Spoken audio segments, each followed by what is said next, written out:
Whoo, we're going live. Here Tonight we we're are. having the battle of the sports cards between Patrick Mahomes and who is this?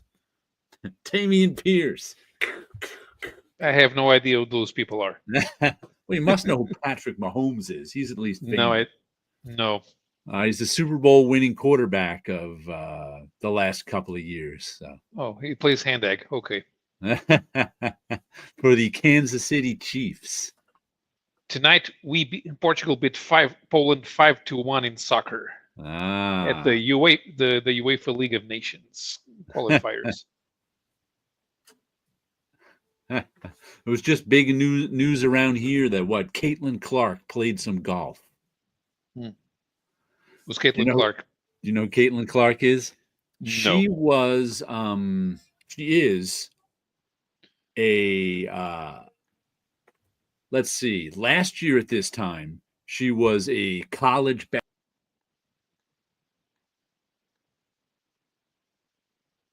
What did you do, Jared? Once again, I go over the comments. There's mine. I went to say mine the comic saying cheers, and I went to click on it. For some reason, that's when it kicks me out, when I go to click on a comment on occasion. But Caitlin Clark was a college basketball phenom who where'd she play for? Iowa State, I think it was. And all through her college career, she's just one of these people, for whatever reason. I mean, besides the fact that she's really good. And then she was in the college basketball championships at the end of last year. I think the college basketball season ends in like March Madness. That's what it's called. That's when the big college basketball tournaments happen. So she lost in the championship. That was big news. And then she immediately got drafted by the what's the name of her team? I think they're in Iowa too. I can't even remember the name of her team now for some reason. But she quadrupled attendance in all the WNBA games. The WNBA, which is the Women's Basketball League, has been subsidized by the NBA for about Indiana something, right? Caitlin is the Michael Jordan for the NBA, but WNBA, but better. So she, the WNBA has never been a success. They've been subsidized by the NBA for 20 years now. Mm-hmm. But whenever Caitlin Clark is in town, I think they had to play in larger arenas because they were getting a few thousand, paying fans every game, WNBA teams. But when Caitlin Clark showed up, they'd be selling out 15,000 seat arenas. But there were people who were criticizing the WNBA all year because there were a lot of people jealous of Caitlin Clark. And they said the WNBA didn't handle her very, very well in terms of, exploiting her popularity to get even more people watching. There were some people, she was getting knocked around and and stuff, but she made Rookie of the Year. She was really good. And just this weekend, she was doing something with women, whatever women's golf, their major, whatever their league is. I can't even remember. And it was like all the women golfers loved her. They were all just because they paired her up with the youngest up and coming women's golfer, and everybody loved her and everybody was nice to her, which wasn't happening in the WNBA. So people were saying, see, this is how you're supposed to treat her. Good evening, Comic Crack. How are you doing tonight? And NASCAR ended last weekend. Joey Logano was champion, and that was controversial. See, NASCAR. Imagine that you have playoffs, but all the other teams keep playing anyway, and you have to play all the other teams. It's strange. Okay, that's what happens in NASCAR because there are 38 cars starting a race. But they wanted to have playoffs because it makes for a good story. The thing is, if they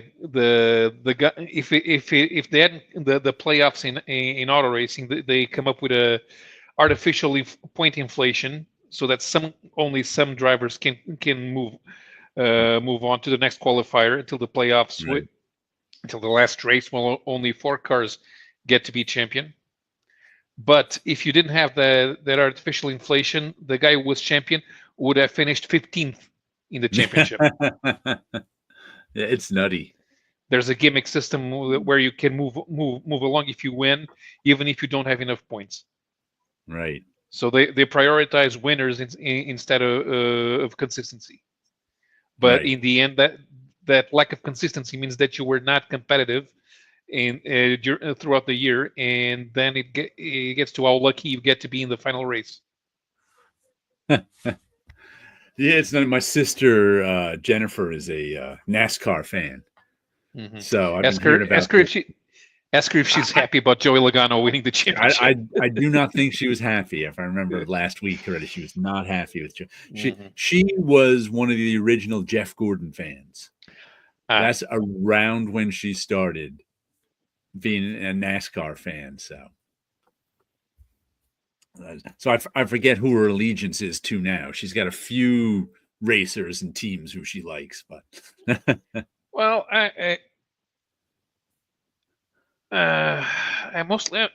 nowadays I'm mostly into Kyle Larson because Larson can do other stuff. And if it wasn't for the money, he would have left NASCAR. So tell us about this European comics writer who you said died this week. Okay. Mind the Comics will probably be aware of him. I'm not sure if Comic Crack has heard of him because he's always been a mainstream humor kind of guy. Although he does like to draw titties. So he was Christian Godard. He was 92, amazingly, and he is famous both for his humor work and for his science fantasy work. Which, if you've been in the business for 60 years, you get to explore all genres. Right.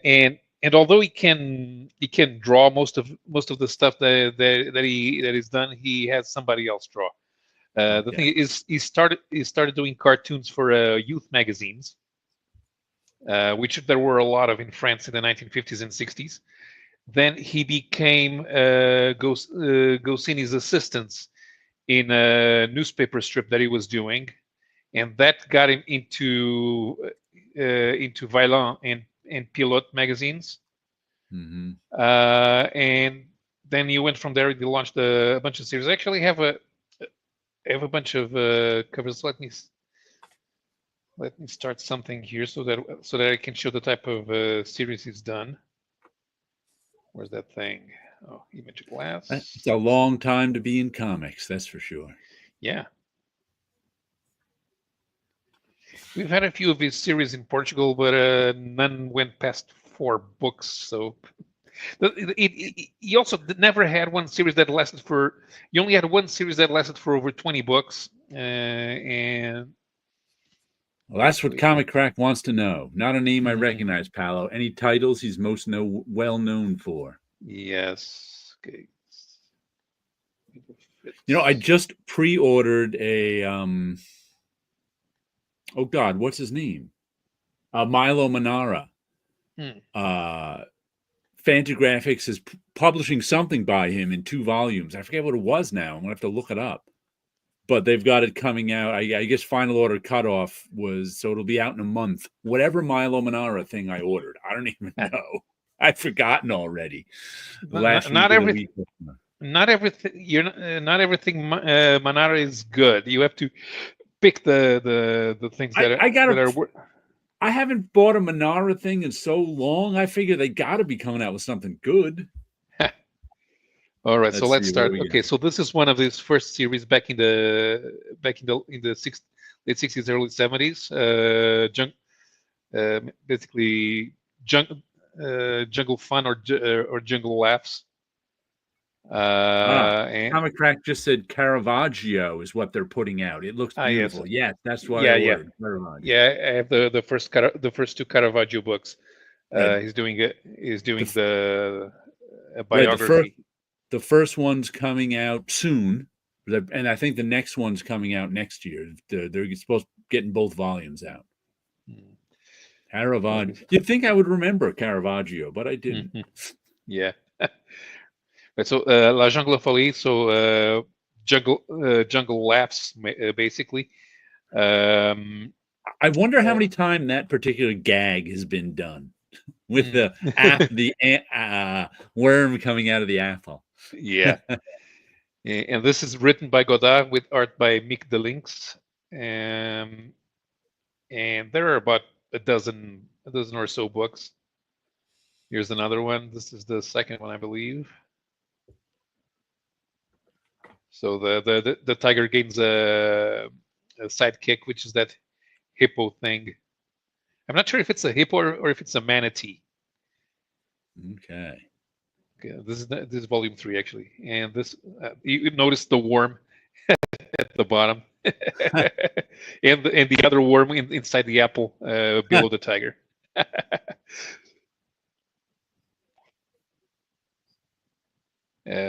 Funny animals on strike. And here's another one. Loch Ness Monster. Romance in the Loch Ness Monster. Mm-hmm. You're making fun of the lion from the MGM movie. Metro Goldwyn Mayer. What's going on here? Okay, we're back. This is sort of a funny adventure series, Martin Milan. We've had 2 books of this series in Portugal way back in the 80s. This lasted for 5 albums, then stopped for a while, and then Godard brought it back. So this is his own art, which kind of looks a bit like Spirou, like what happens in Spirou. How much of this stuff did he draw, or did he? On this series, he drew all the stories. Okay. Here's another one, but he has a funny animal again. Yeah, so after the 5th album on this one, he stopped for about a decade, and then he came back with a new volume instead of continuing with the same numbering. This is one shot, the Secret Missions of Agent E1000. It's a collection of one-page gags mostly. Hello there, sleepy reader. Paolo is showing us some of the works of a French cartoonist who just died. Yeah, Christian Godard. This is one of his most famous series. It's Norbert and Carrie. It's some schmo who ends up in Polynesia, and he gets a Polynesian sidekick, and they go on silly adventures. Barbarian Kung Fu says that Headhunter cover is pretty nice. Yeah, yeah, it's very Godard, when Godard was drawing, it was very expressive. Yeah, this one, Norbert and Carrie, is also drawn by him.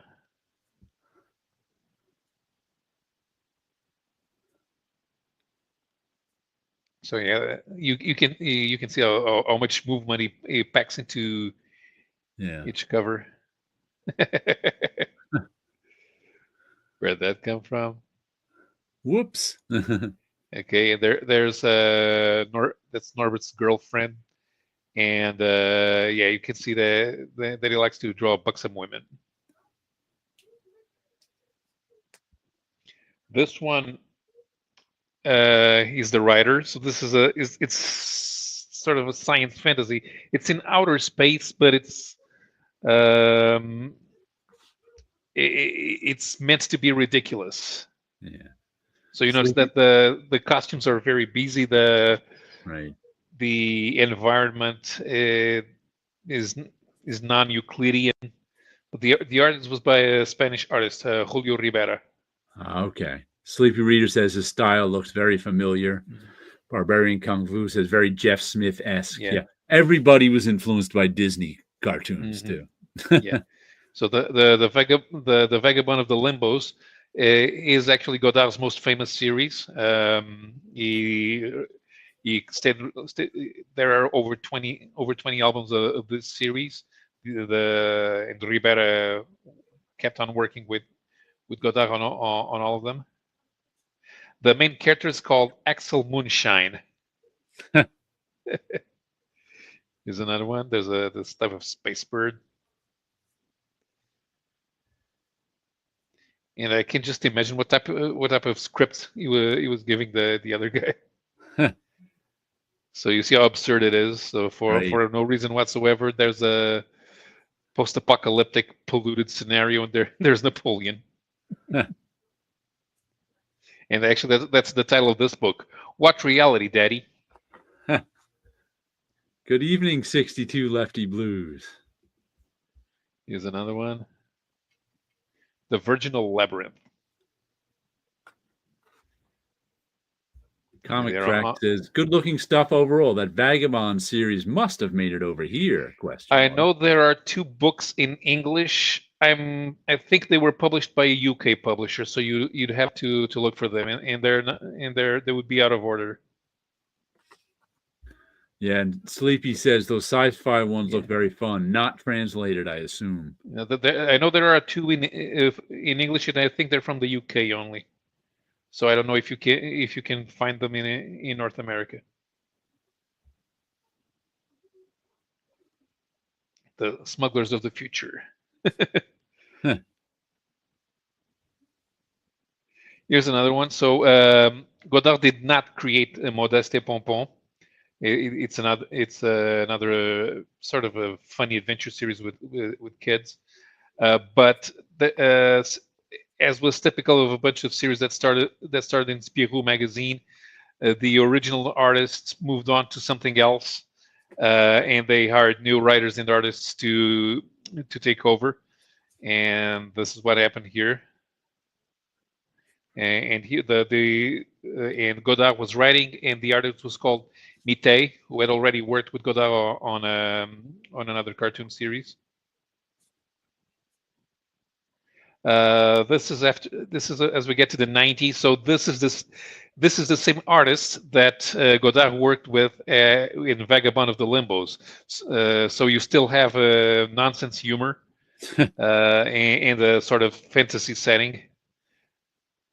Chronicles of Time in the some mooning going on. Yeah. Oh yeah. There's the volume 1. Volume 3 has a mooning cover. And volume 4 has a bunch of girls with tits out. This was later in his career, so past the year 2000. By this time, Godard was in his 70s, and he still came up with a series. This was only 2 albums, I think. No, 4 albums. The Le Cybertueur, the Cyber Killer. So a little bit of science fiction. The artist is called Claude Plumet. The Cyber 62 Lefty Blue says looks like Vagabond was printed in English. 2 books in 1980. Yeah. Here's another one from this series. Yeah, this is volume 4. It was the last one. So it on certain aspects, it kind of reminds me of American Flag. If you. And this is a one-shot. It's well, it's not a biography, but it's an adventure story with Attila the Hun. And we're done here. So nice stuff. Yeah. So yeah, a guy who works in the business for 70 years, he gets around and he can do a lot of things. Yeah. Yeah. Sleepy Reader seems like he had an impressively eclectic career. Yeah. Yeah, you can do that in France. You don't have to be pegged to one thing. Right. Even if you become famous with something, like when Goscinny was famous, got famous because he was the writer on Asterix, but he had an aviator adventure series as well. So. By the way, 5 minutes before we came on, I got a pronunciation of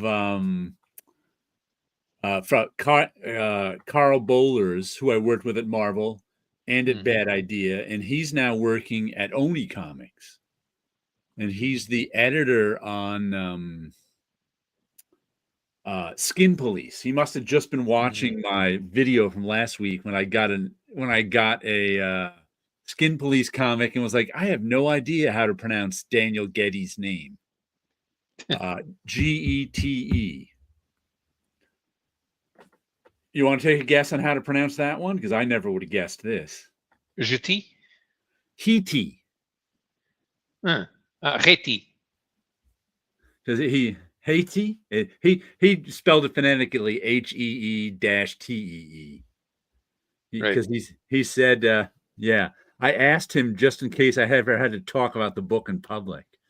So it sounds Catalonian. Okay. Yeah, I'm not sure where he's from at all, but like I said, I liked his work on Uber and Uber Invasion. So that's why I pre-ordered the Skin Police book, and I liked it there too. So, but yeah, I never had any idea how to Hitty. Good cattle. Yeah, I have no idea. I never looked up where he was from. Okay, so Danny. All right, so it does have an Instagram page. Rivas, Spain.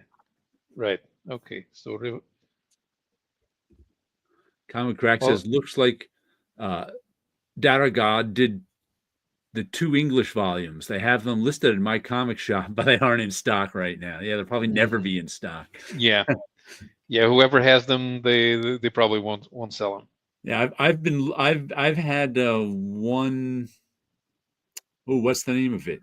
Delphine, number 4, by Richard Sala at like on my want list on mycomicshop.com for years now. It's never going to show up. It just doesn't really exist out there. It was must be 20 years ago now. Fantagraphics did this line of books they called their Ignatz line. Yeah.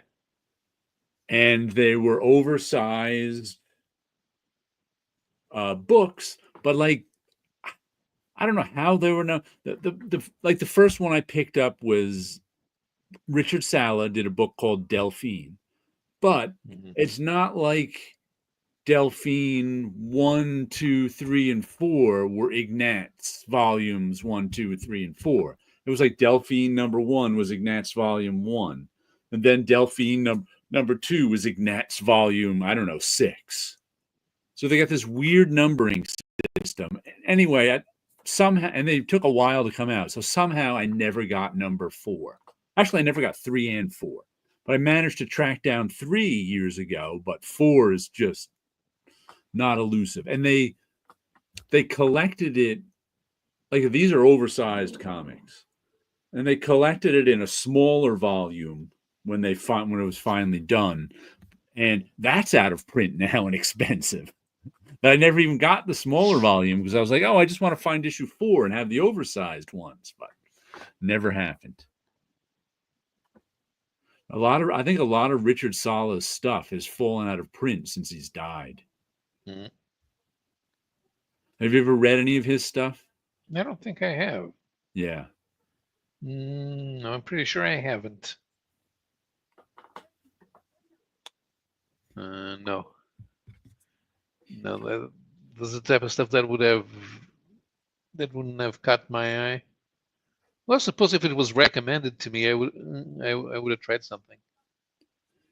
It took a while for his stuff to catch my eye too. I read a little thing here and there of his, but then probably 15 years ago now, I started buying more of his stuff because when it came out, because I started enjoying it a lot more. But I think I passed his stuff by for a long time. Same with Charles Burns. I passed Charles Burns stuff by for a long time before I started buying it 15 years ago or so. Don't know why. I read a couple of issues of Black Hole, and it didn't really grab me. Let's see. Sleepy Reader says, I used to read Rich Solid mostly in anthologies for a long time. I didn't even know he had solo books. Yeah, he did. He flew under the radar a lot, I think, because he's got a bunch of books. Like I think like Charles, I think he was Fantagraphics was his publisher too, much like Charles Burns is published mostly by Fantagraphics. And besides Black Hole, most of Charles Burns' stuff falls under people's radar. Like his X'd Out series, which I just recently heard to as weird sci-fi Tintin. And I was like, oh, I get it now. Because I never really noticed that before, not having read a lot of Tintin, but it really is. There's 3 volumes of X'd Out.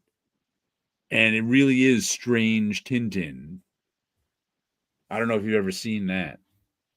X'd Out. So let's see. Charles Burns.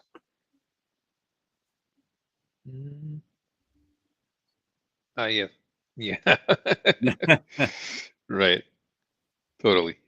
Yeah. Like I said, until I just read that recently, that description. Now I went, oh, I get it. Well, the cover, the cover, yes. I mean, you can the interior art.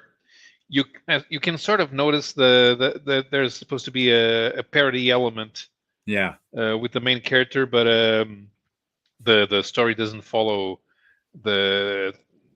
Oh no, the story is weirdo Charles Burns stuff. It's not really parodying any specific Tintin, I don't think. Comic Rack says that's because the Burns did overseas. I think his latest one was overseas first, but I don't know if X'd Out was. Sleepy says now Burns books get published in Europe before coming out in the U.S. years before. Yeah. Like I said, the last thing I got from Charles Burns as it came out was X'd Out. And that must be 10 years ago now. Yeah. If an American catches the attention of the French comics intelligentsia, that will make sure that the biggest publishers will be interested in his stuff.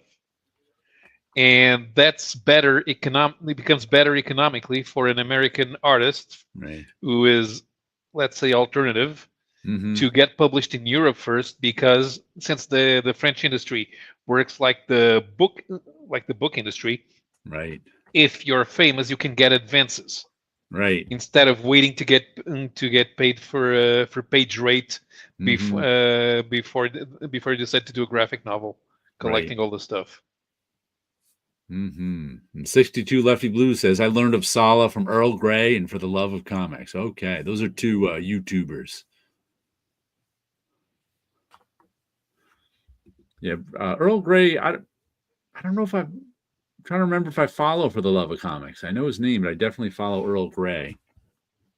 Well, Earl Grey hasn't been doing much stuff lately. He's done a couple of videos this month, but For the Love of Comics, he wanted to do more videos. He said he was going to do more videos, but now he's not doing more videos.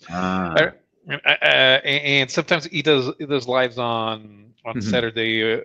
On Saturday. Earl. Yeah. On Saturday mornings for you guys. So the thing about For the Love of Comics does not talk about things that are relevant in the day-to-day of American comics, although he will have an interest on the ones that are more relevant to people looking for alternative entertainment. Once he announced that he was being a guest on another Indian channel. And I thought, okay, let me check it out. The thing is, it's a 3-hour video, but I got and half of the stuff was in Hindi, so I gave up. The Earl of Grey hasn't done much English stuff lately. And there's a Comic Yeah. Crack one up here that says, let's see, Sal is one of those guys. I'm amazed at how much he actually did in his career. He flew under radar for sure. Yeah. I'm always finding Sala stuff. And I'm like, have I read that? I don't think I've read that. And some of it was released in different formats too. So it's kind of gets confusing. Sleepy book reader. He changed his identity. You should follow For the Love of Comics, Jared. Great way to find out about less mainstream US stuff. Yes, you can also follow Sleepy Book Reader when it sets to talk about other stuff that isn't comics. The collections those two have is incredible. Yeah. Oh yeah. Especially because For the Love of Comics does read a lot of European comics.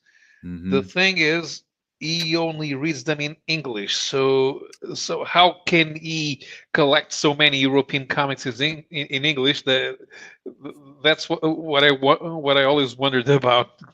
Because if you're an English only reader and you want to read European comics, you definitely need to learn French, or you're going to miss out on a lot of stuff. Mm-hmm.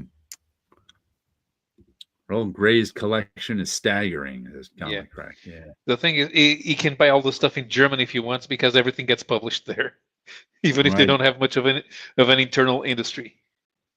He's got a lot of different stuff, that's for sure. But sometimes his best of the year is years old because he's getting collected editions. Yeah, or maybe that it's just now when it comes out. Right.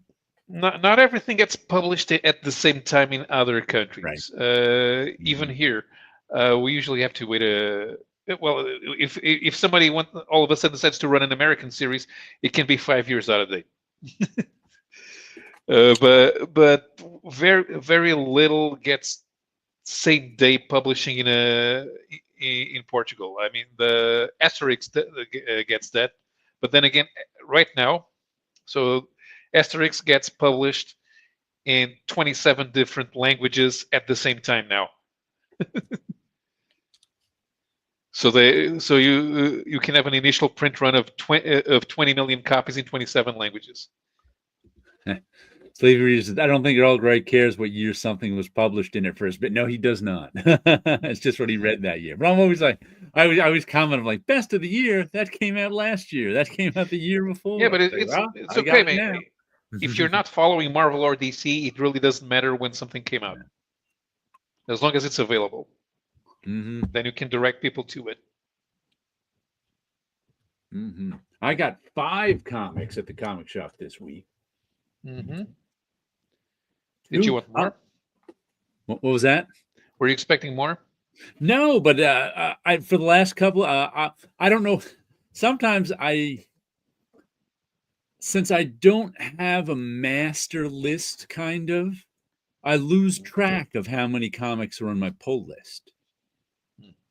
So it's like for the last 2 weeks, I think I've only gotten 4 or 5 comics on my pull list. And what happens is, in the summertime, sort of the pull list goes, because usually in the US, there's more comics released in the summertime. Right. So my pull list can get bigger, and then I'm like, what? Let's see. Jared, have you ever attempted a best of the year? I have on my blog, but I've never made a video about it because I like making lists on my blog on occasion and writing about my best of the year, but making a video about it, I just find those videos boring. So I've never actually made one. Are you reading The Nightclub 2? I am not. Matter of fact, I just gave away The Nightclub 2 to some of my students. I thought it was okay, Nightclub 1, but not enough to buy Nightclub 2. That was the Mark Miller story of teenagers. Well, one teenager became a vampire. Then he invited his other teenage friends to become a vampire, and then they tried to be vampire superheroes. So, soon to be a Netflix show by you. But I thought the first one was okay, but it didn't really motivate me to get volume 2. But anyway, it's like sometimes, like you said, some weeks I got 10, 12 books, which is a lot. Mm-hmm.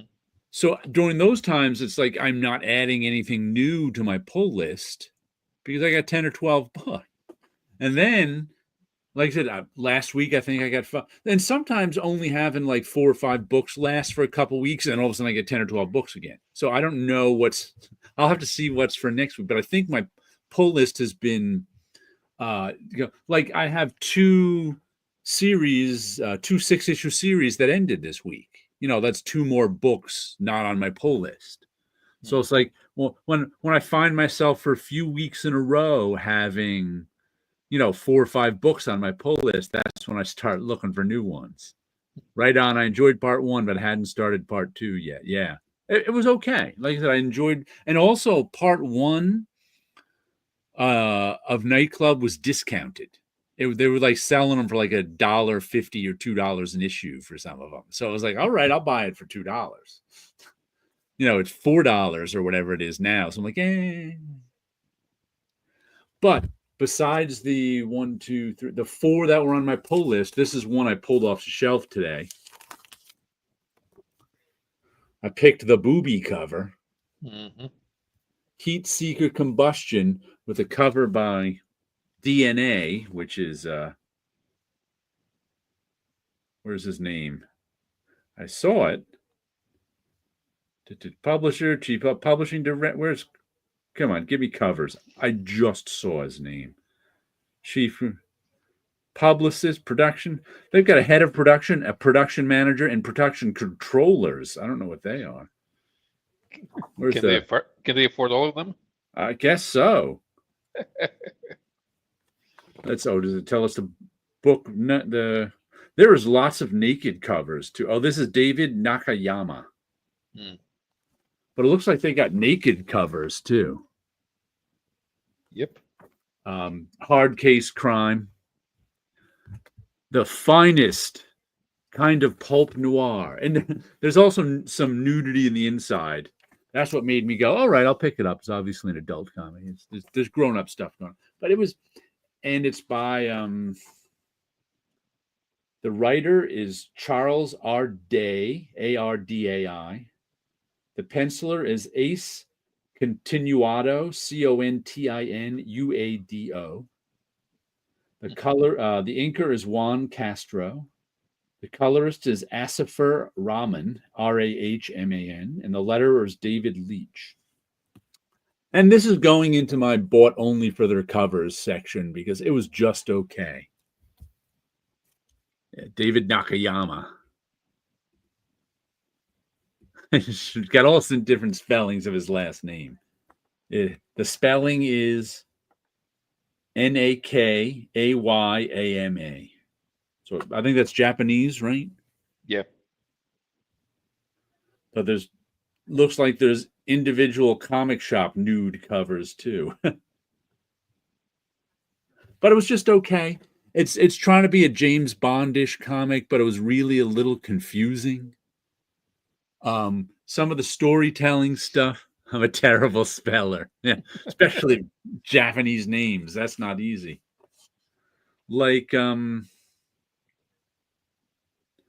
okay, the basic plot line is that I guess Heat Seeker is this woman here, and she's our James Bond type character, spy character, who's been hired to rescue this scientist's daughter. But then there's stuff like I couldn't figure out where they're in Venice,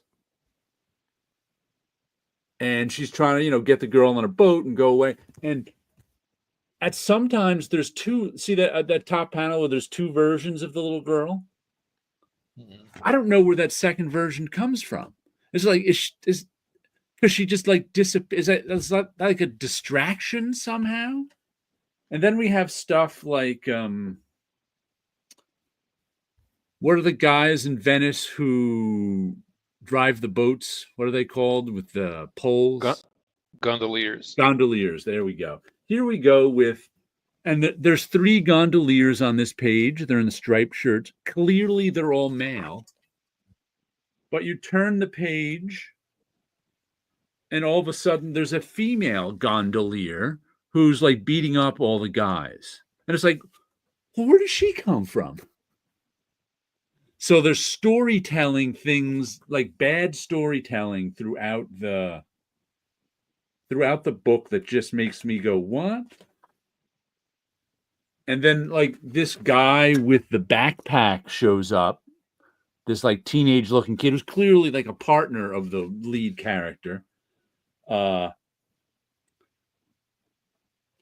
then like part way through, just to confuse us even more, the redheaded lead character takes off her wig and she's a short-haired blonde.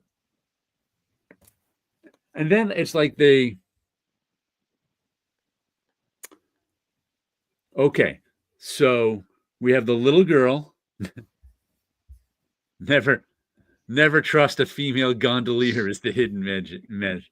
We've got the little girl, and we've got, Heat Seeker, and they're going to this monastery to hide out overnight with her guy friend too, who looks like a teenage guy. And then all of a sudden, we find out that the bad guys know that they're at this monastery. So all of a sudden, they're like, there's this woman here with a lightning bolt on her shirt who's hired to go get from somebody else to get the little girl. And that duplicate little girl shows up again in bed and pulls a gun and I'm like, well, where's that duplicate little girl from? We still haven't established who that duplicate little girl is and what I'm like, is it but then all of a sudden, I guess it's the boy in a wig, because all of a sudden he's shooting the gun at her, and it looks like it's in the same outfit now. And it was just full of confusing stuff like that. So, not getting another issue of it, but the front cover was good. The engine of creativity burns within this book. A must read for all fans of noir. Kaboom. And it's not the least bit noir. It all takes place in the bright daylight, brightly colored, with people in brightly colored clothes. So it's like, I don't get the noir angle either, but nice cover by David Nakayama.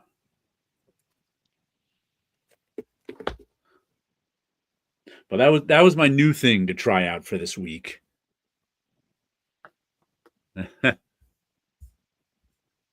But there are lots and lots of boobs, right? Sold. Hey, that's what sold it to me, I was like, what? I want to try something out. I may as well try something out with some boobs in it. Mm-hmm. Because I actually picked up G.I. Joe #1 came out this week. And I'm not a G.I. Joe guy. I'm too old for G.I. Joe. It came out, after I was beyond the age of being a G.I. Joe fan. But I picked up the first issue. I looked, there was, 5 or 6 covers. And I picked out one cover I liked. I looked through, I'm like, what, maybe I'll pick up G.I. Joe #1. Then I looked at the price. It was $5. And I went, you know what? I don't want to spend $5. Slavey Reader says, give Jared boobs, comic book creators. Yes, that's what I'm looking for. You have to pay Chris Giarusso to do a varied boob cover. But it's like, I almost picked up, but $5 is just too expensive to buy that one. This one was $4. Seems like $4 on a lark is okay with me. $5 is like, Because like I said, if I'm going to pay $5 for a book, I want that to be the best book that I got that week. Mm-hmm. I want it to be better than the $4 books I'm picking up. And odds are it isn't. Odds are G.I. Joe #1 is not going to be my favorite book of the week. Have you ever read much G.I. Joe, Paola? Not really. I mean, I wasn't. So the G.I. Joe toys came out when I was the right age for them. Uh-huh. But like I was 5 or 6. Did you have the TV show over there? Not until the 90s. So yeah. I kind of missed out on that. I think it was Uh, the TV show made most of the Joe fans. yeah, because I preferred He-Man to GI Joe. Mm-hmm. Even though GI Joe had more variety, but I preferred. But then when Transformers came out, the cartoon finally came out, because the Transformers were not successful the first time they were launched in the 80s. Yeah, they weren't successful in Europe, and there was a re-release, a bigger push in '91, and that's when the Transformers really hit big. Okay. So I think GI Joe evolved into something that only hardcore collectors cared about. But the kids really wanted the Transformers because they could mess around with them. Huh. We're just talking, Wilson. Hello, how you doing? I'm doing okay, and yourself? I'm doing all right. Just talking about how I went for the big boobs cover rather than a G.I. Joe comic this week. Oh, okay. The $4 big boobs cover over G.I. Joe. Ah. As you know, I'm not that, I'm a little too old for G.I. Joe, but did you see issue 1 came out this week of the new I did not see that issue 1 came out. I've been I went to the comic book shop. The whole morning was like a nice quiet morning. And it was like, let me go to the comic book shop, pick up my books, come back and continue working. It has been just nonstop thing after another after another. So when I got to the comic book shop, I picked up the books, but I did not notice an issue 1 of GI Joe was on the shelf. I'm guessing I may have looked at them and just glanced and said, GI Joe, not realizing that there was a number 1 issue to it. Right. It's the new first issue of the new series by Skybound Image. Oh, okay. So I had completely had missed it altogether. Just between getting some stuff, getting home, and been back-to-back phone calls. And again, it started as a quiet morning Yeah. that just went straight downhill from that. And so by the time I had dinner, I was on the phone with, today's the last day for some of the healthcare stuff to be Okay. taken care of. And, I got a letter that said, if you want to keep the healthcare you have, you don't have to do nothing. And it's like, Right. all right, I won't do anything. Just to be called by the healthcare system going, hey, you have to re-enroll. And it's like, but the letter I got from you says this. And it's like, yeah, but New York State didn't do that. So it's like, okay. So, on the last day, at the end of the day, I'm on phone calls getting it corrected. And it's for the most part corrected. I now have an extension to the 30th to get like some paperwork that they need to see to approve the healthcare. So, and then right after that, I was on a call with a client on a book for a graphic novel. So it's just, it was a little bit of everything this evening. It all just happened this evening. Such fun. Oh yeah, completely. But I am happy that I did pick up my books. That's always good. Let's see. Barbarian Kung Fu says, facts. I read G.I. Joe as an entry into comics, that and Transformers. Yeah, I think a lot of people, those TV shows gave them their entry. Sleepy Reader says, I'm starting to just grit my teeth and act as if $5 is okay for a comic book. $5 might be okay for a comic book you already like, but $5 to try a comic book on a lark, it just seems to be too much. Comic Track says, now that Wilson is here, tomorrow Godzilla -1 comes out on Blu-ray, DVD, and 4K. It was announced that he's going to do another Godzilla film as well. Yes.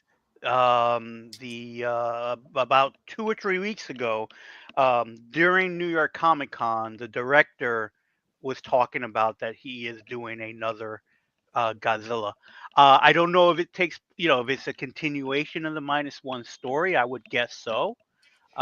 So it sounds great. I'm looking forward to that.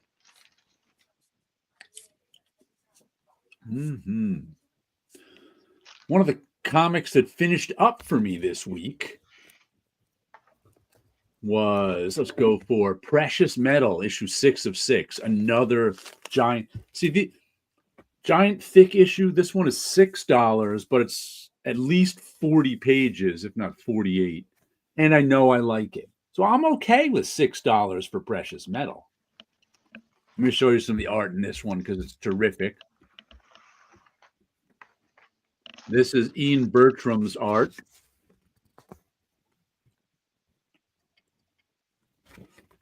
And this is a prequel to the, let's see, Darcy Van Poelgeest and Ian Bertram's Little Bird.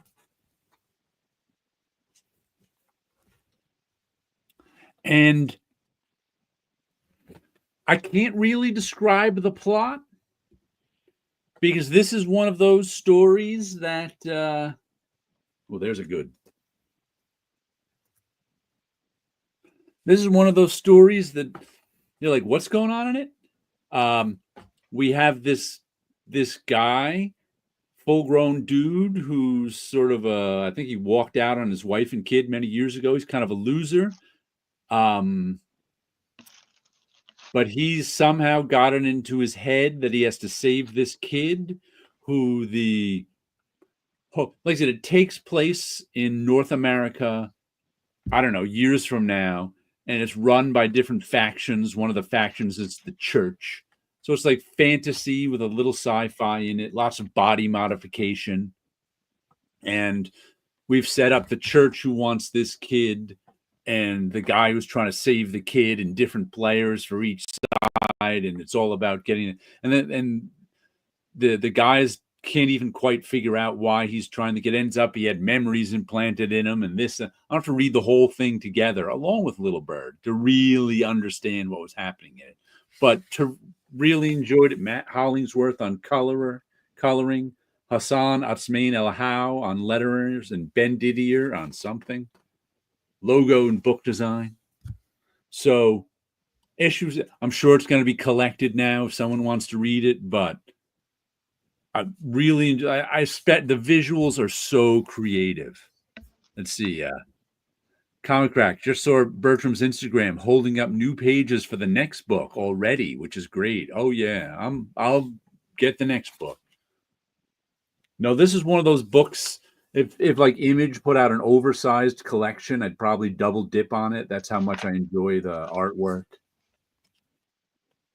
But I was just telling Paolo Wilson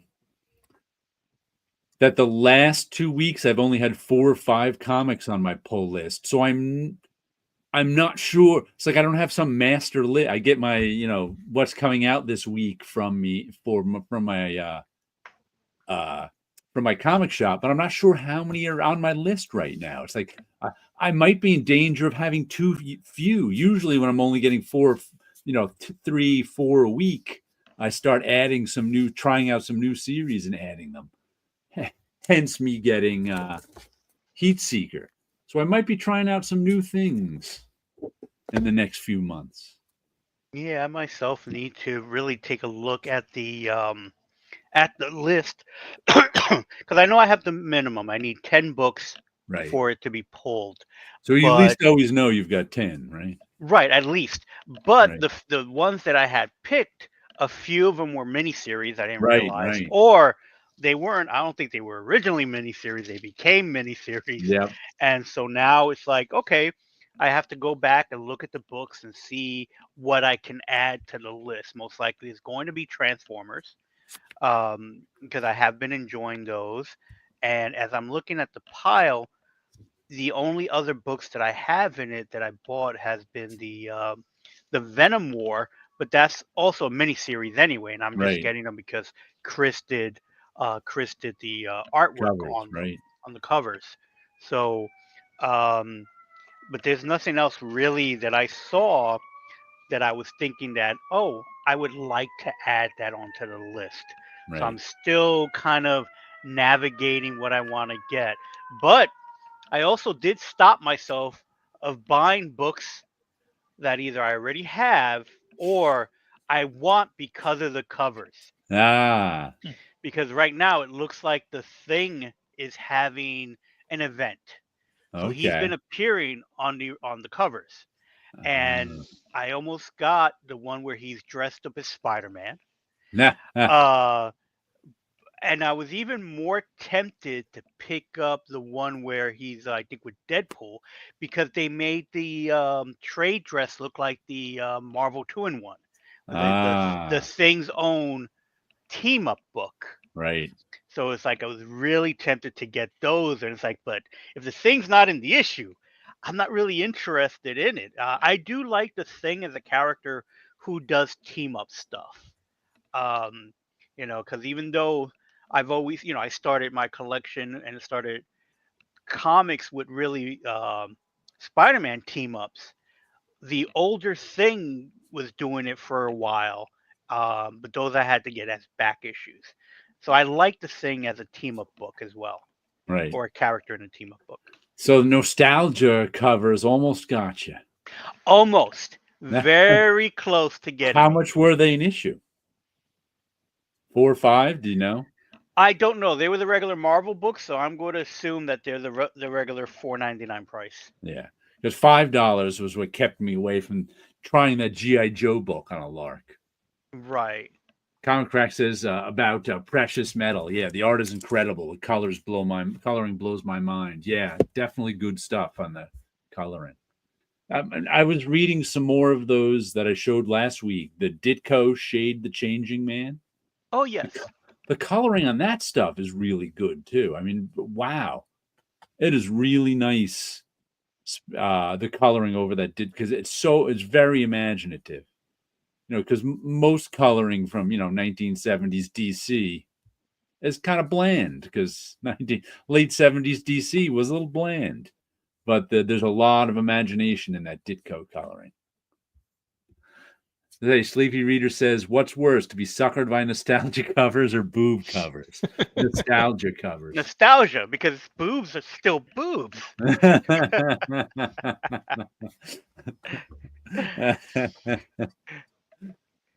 What if it's a Marilyn Monroe cover? There you go. Well, is that it goes a for nostalgic? Invest is it a nostalgic cover or a boob cover? The best of both worlds. You can invest in those. Those go up. Completely. Mm-hmm. That's like Stan Lee always said. He never did. But here's the thing about digital comics. They're like boobs. You rather have them in your hand than see them on screen. You cracked Comic Crack up. Ha! Well said, Wilson. Boobs are still boobs. Exactly. Didn't Jenna Jameson have a comic at one point? I think she did. That's right. That's right. Yeah, there was a time almost everybody had a comic. Oh, in the early 90s when what was it? Rock and Roll Comics? Yep. Mm-hmm. Comic Crack says a boob in the hand is worth nostalgia in the bush.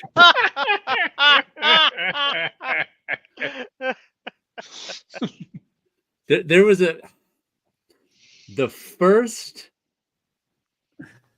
the very first comic book drawing job that our friend Ed Murr got was in the early 90s.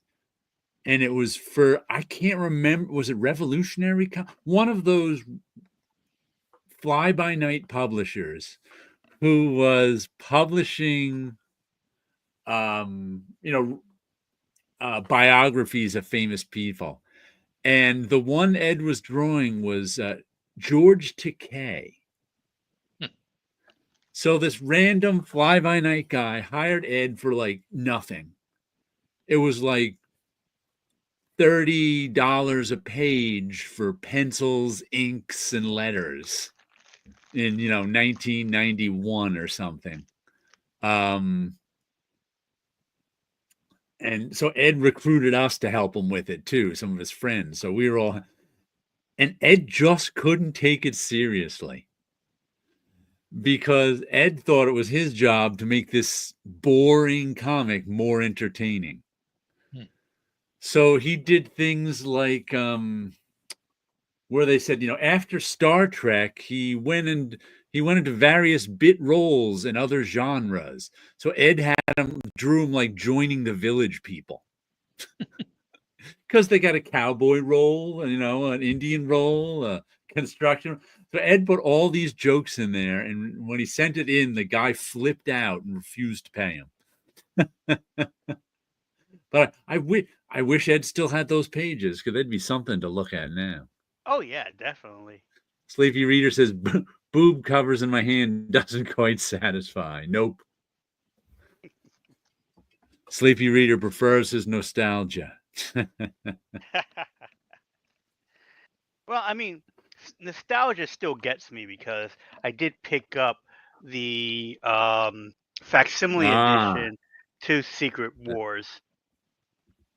Hopefully you There can we go. What see issue that are you up to? well. 11 out of This 12? is issue number 11.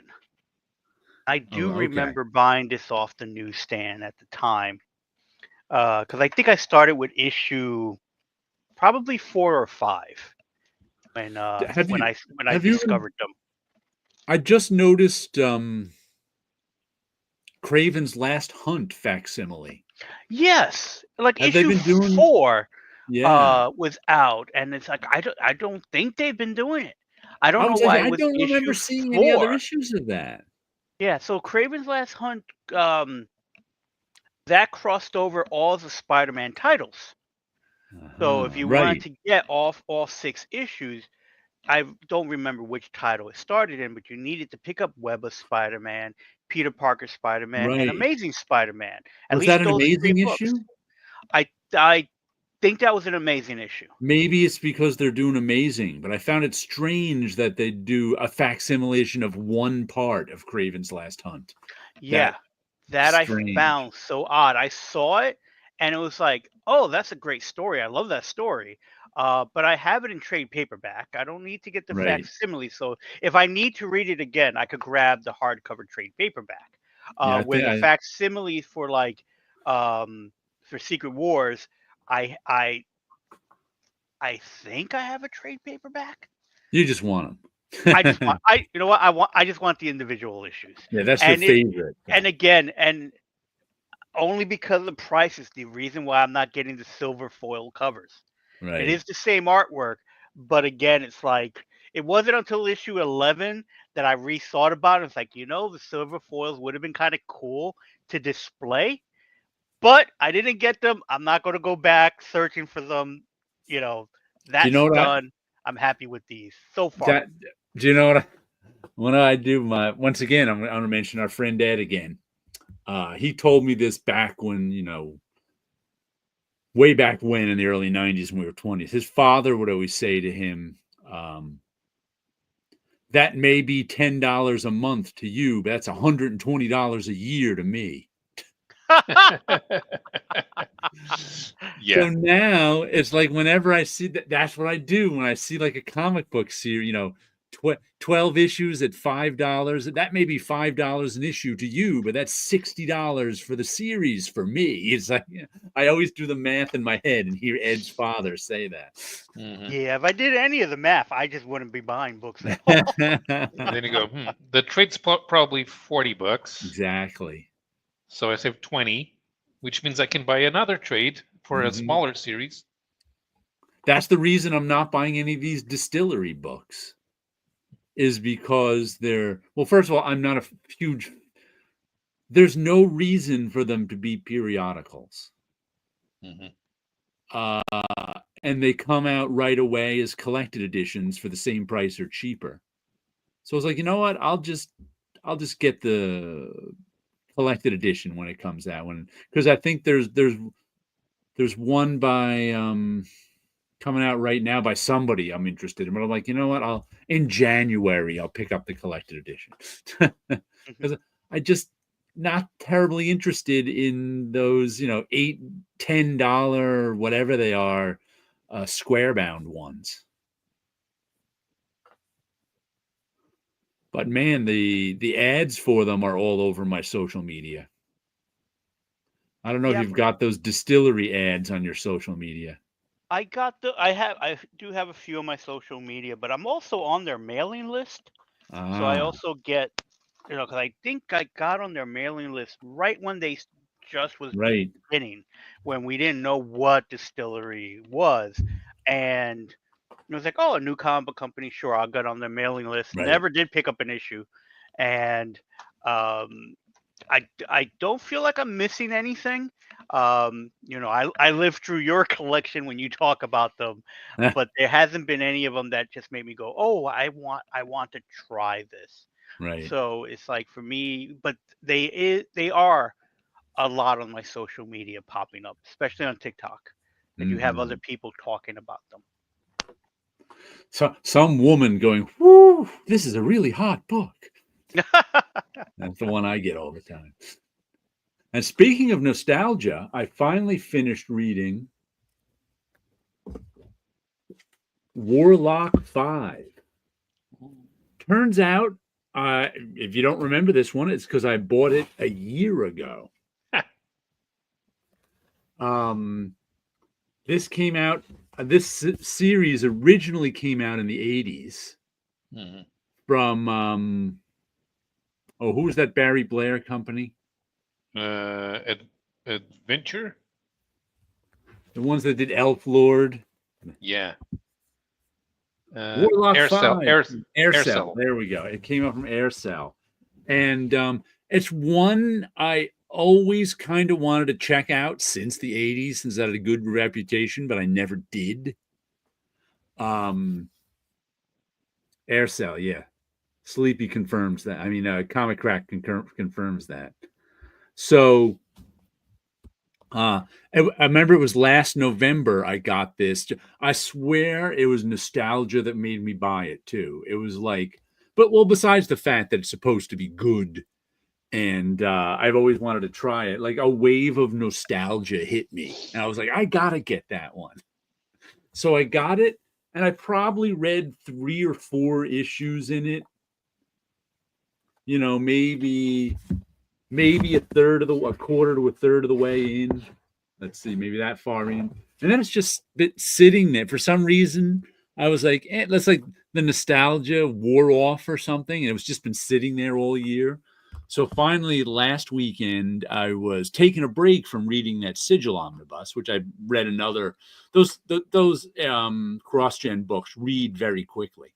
But I took a break from reading that because that's what I like to read a lot of different things. So I picked this up again and just, read through the remaining, I don't know, 8 issues or something over the next 2 days, and it was really good. Let me show you a little of the art in it. The art almost looks digital because there's a lot of airbrush in it. And it was not usual to see art like this in the 80s.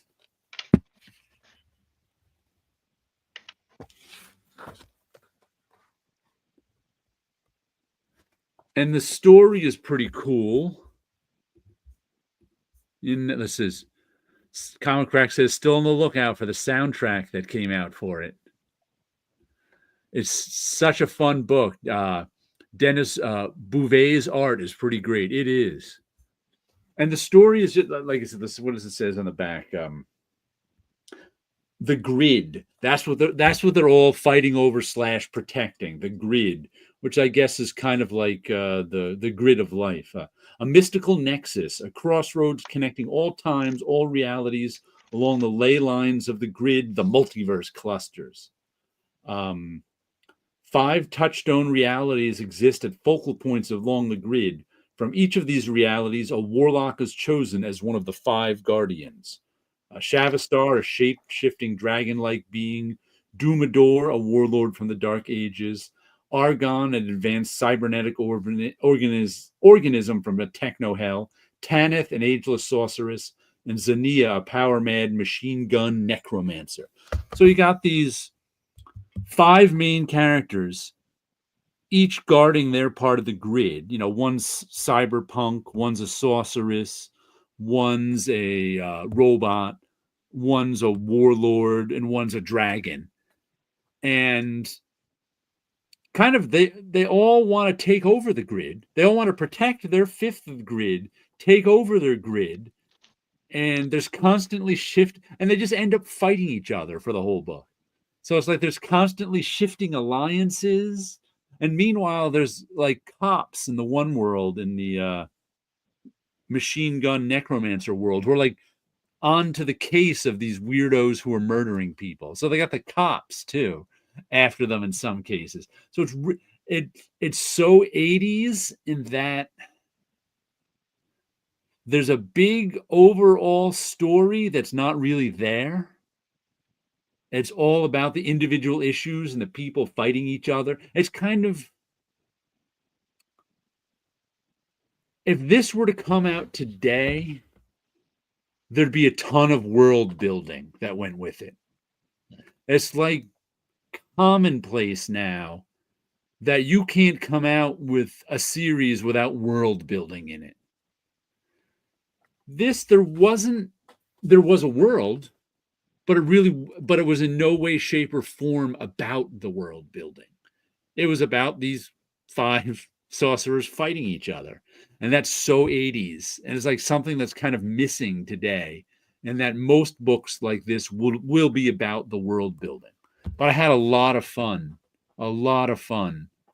reading it finally. Oh, and it included 2 unreleased issues, 14 and 15, because that had something to do with these guys. Who's doing it? Dennis Bouvier, who we mentioned before, and Gordon Derry is the writer. And for some reason, I guess it wasn't selling well. Around issue 13, Barry Blair kicked him off the book and decided to take it over himself. So there's this all of a sudden there was this whole new story in Warlock 5 that had supposedly had nothing to do with this story. But they had finished 2 other issues, which never saw print, and until now. But it doesn't really have an ending. It just has we're continuing to fight. The never-ending battle continues. Yeah, because it was just one of the individual issues either end with the start of a battle or the end of a battle. But the battle never ends because these 5 are just constantly shifting their alliances and fighting each other. But I enjoyed it thoroughly.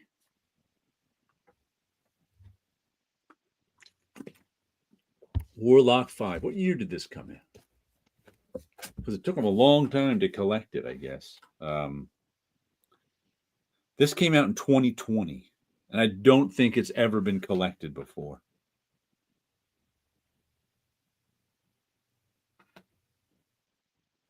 And it's all owned by the artist, Den Bouvet. That's interesting. I wonder if the rights reverted to him, or he just claimed them because everybody else is out of business. Yep. Yeah, that might be a thing that they might have just well, this is, I worked on this project, I might as well keep it. Yeah. Also, the way you describe Barry Blair taking over might have been a tad illegal. Yeah. I don't think the world of 1980s indie comics over here, there was a lot of people being sticklers for trademark and copyright law. Not sure if the link works in the chat, but check this out. I do not see a link in the chat. So no, you have to give people a wrench so that they can post links. Sleepy Reader says, I think world building is a writer-oriented approach. Just fighting more an artist approach. Could be. Yeah, well, you asked the artist, what do you want to draw? Waterfalls. Now on Waterfall World. But I could see Boobs. that when I learned to when I learned a technique to make rocks. When I was drawing, I was inking, and I did this thing with a dry brush, and I was able to make like rocks falling. The next 3 pinups I did included rocks, either meteorites crashing down or stuff like that, only just to use that technique over and over again. So I can easily see someone going, oh, I want to do waterfalls because I figured out a way to do it. It's the same thing when I figured out how to do fur with a brush and doing. I was working on the Tarzan sketch cards, and I drew a Mhm. lot of gorillas, and that was mainly because it's like, oh, the brush. I could do this, with the gorilla's face having the brow dark and then just coming up to the hair and just brushing that in. Once I figured it out, I did extra gorillas on that card set than I normally would have. You know what I was just doing yesterday? And holy cow, was it fast! I've been doing some of these. Well, using another these are my 5x7 cartoon art cards. I've been doing a paste over technique on them too. That's new. But usually I would draw them first and then ink them. Then, like last year, I made up sort of a template. You can see it in blue line here, maybe. There we go. I've got a blue line face template that I was drawing over, just because I don't want to draw just have all my proportions there. So I don't have to redraw my proportions every card. That was, getting annoying. But then yesterday, I imported this template into Procreate. And I was using the mirror tool. And I don't know if you know the mirror tool in digital drawing now is whatever you draw on one side of the page, it mirrors on the other side. Right. So you only have to draw half a face and it just mirrors it on the other side. So I was whipping through it was so fast because sometimes the hardest part is getting your face symmetrical because which is why I ended up doing this, because you have to, make sure everything lines, and it takes time to make sure everything's symmetrical. And then I would take that and print that out on blue line and I inked it. I don't know where those are now, but it was just like, I was whipping through those faces so fast. I'm like, oh my goodness, no wonder everybody likes digital drawing. I only have to draw half a face. Yeah. I've noticed that kind of technique when people were in the video game industry, Oh yeah. because they need to make sure they draw the correct silhouette, and they're just doing half of it, and it's amazing. Let's see. Comic Crack says, Paolo just bought an English copy of Vagabond of Limbo from a Canadian seller. Yes, he was looking it up immediately. Barbarian Kung Fu says, y'all ever do videos sharing different techniques to create different effects? I never have. No, The closest I came was during COVID. I had to make videos for my entire classes. I didn't kind of make them public. They're all on, but that's for like teaching computers, Illustrator, Photoshop, not particular effects, but teaching the basics of that. I had to make videos for, but I keep thinking about doing stuff like that, but never really have. How about you, yeah, Wilson? I have, like you, I've made some videos that are for certain techniques for classes Yeah, for SVA. I did one on like setting up and quick coloring right, techniques, but not real techniques. It's just like here's how you start a page for flatting, and then the student will go on and continue right. from there. I also did one for lettering. Did I do one for lettering? No, I think I may have only done one um for coloring. And I did another one that was basically to show another artist, we're working on a project, how I approach this Right. particular thing to help them like do the same thing but a little quicker. I've Um, done that that before when you have to teach people some production things. So you make right, a quick video of you doing it just so they know. right. I did want to like take some techniques and do some stuff. Like I know that I think he did it on Facebook. Larry Hama showed a technique that he learned from Wally Wood about taking a piece of like cellophane and dipping it into the ink and then putting it onto the page, so you get Okay, these yeah. weird patterns and stuff like that.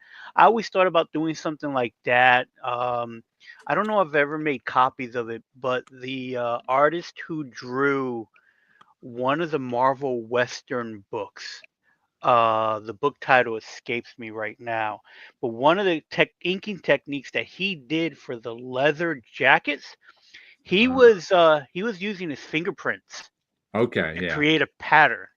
So I always thought that would be cool to kind of like create a list of different type of techniques A to lot of do and then smoke try those. fingerprints in the 90s. Yes. Yes. So it's like I've kind of always wanted to like do videos of those little type of things. And it's like, oh, that'll be a great idea, but it doesn't go past that phase really. Because it takes a bit to set up for that. Yes. But Yeah. Barbarian Kung Fu would definitely watch them. Always looking for ways to improve his art. Okay. I actually want to put a series together about surrealist automatic drawing, but I'm still writing that one. Oh, okay. I'm writing a class. That Western, was it Blaze of Glory? I believe it was. Because Leonardo Manco. Yeah. Yeah. He's from Argentina, and he got noticed at first when he worked on the '90s Hellstorm book. Right. Okay. Yeah, and then he did it, and I kind of noticed that all of the art looked like it was behind a wall of fog. Mm-hmm. And it worked pretty nicely. I mean, we're kind of used to seeing the Marvel ADC westerns, and everything is very colorful. And that thing came out a couple of years after Tombstone. I mean, nobody was doing traditional westerns in the '90s anymore. Mm-hmm. And Blaze of Glory comes out in 2001.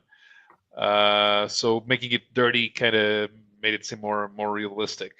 Oh yeah, and then just looking at the original black and white artwork, I have to check to see if I ever made copies of them.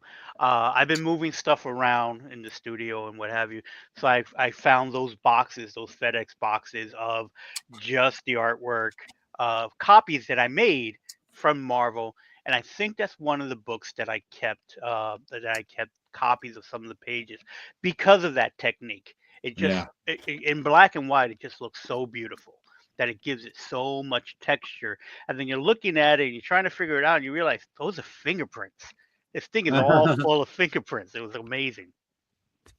I think Scott Koblish did a lot of fingerprint cloud inking, I remember. I'll have to ask him. Smoke inking, I should say. And the technique I always wanted to try and I never had the urge. I never took it and did it is the doing rain and then breaking up the line with the razor.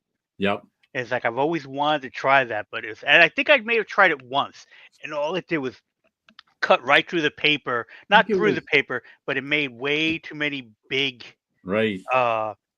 gashes in it, and it's like, even though they tell you about it in a lot of these how to draw books, seeing it is completely different. It doesn't mean it's easy to do.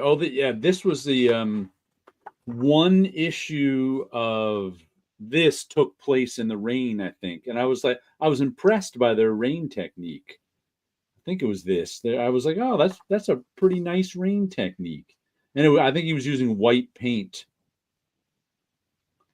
over. Was it this one or was it something else? Whichever one it was, I was just noting some good rain technique. But this art is good overall, and oh, there we go. There's some rain for you. Because the rain wasn't always falling in the same direction. Yeah, this is all done with white paint, but nicely done here. Sometimes it was little different bits of rain in that one. So there's some good rain in Warlock 5. Some good rain. But yeah, I was never drawing so fast as I was last night, drawing half faces. It was just like when you don't have to pay attention to the symmetry of the face you're drawing, wow, does it go faster? Right. Because you spend most of your time making sure the left side looks like the right side. I remember, I think, who was it who did when Wizard had that how to draw thing. Okay. And I think it was the Strangers in Paradise guy, Terry Moore, who did it that month, and he was talking about the asymmetrical face, Right. and I think he was the way he kind of described it. I think it's more important that you draw a face to showcase emotion Right. than to think about the face looking like each half matches each other. Oh yeah, I know what he means. But you also can't have mistakes. In terms of, it's really easy to draw one eye a quarter of an inch higher than the other. Right. Yeah. That's what you don't want. Right, but that's why you draw those lines to show Right. the eyes go and where the nose goes. But that all takes time, and those lines have to be right too. Oh. And like I just had never drawn so fast a face. But I also had this underneath it too, showing where everything was. So that helped. But it's like I didn't have to worry at all. But I was just like, wow, I'm doing this very, very. I was very aware at how fast I was going. So it was quite.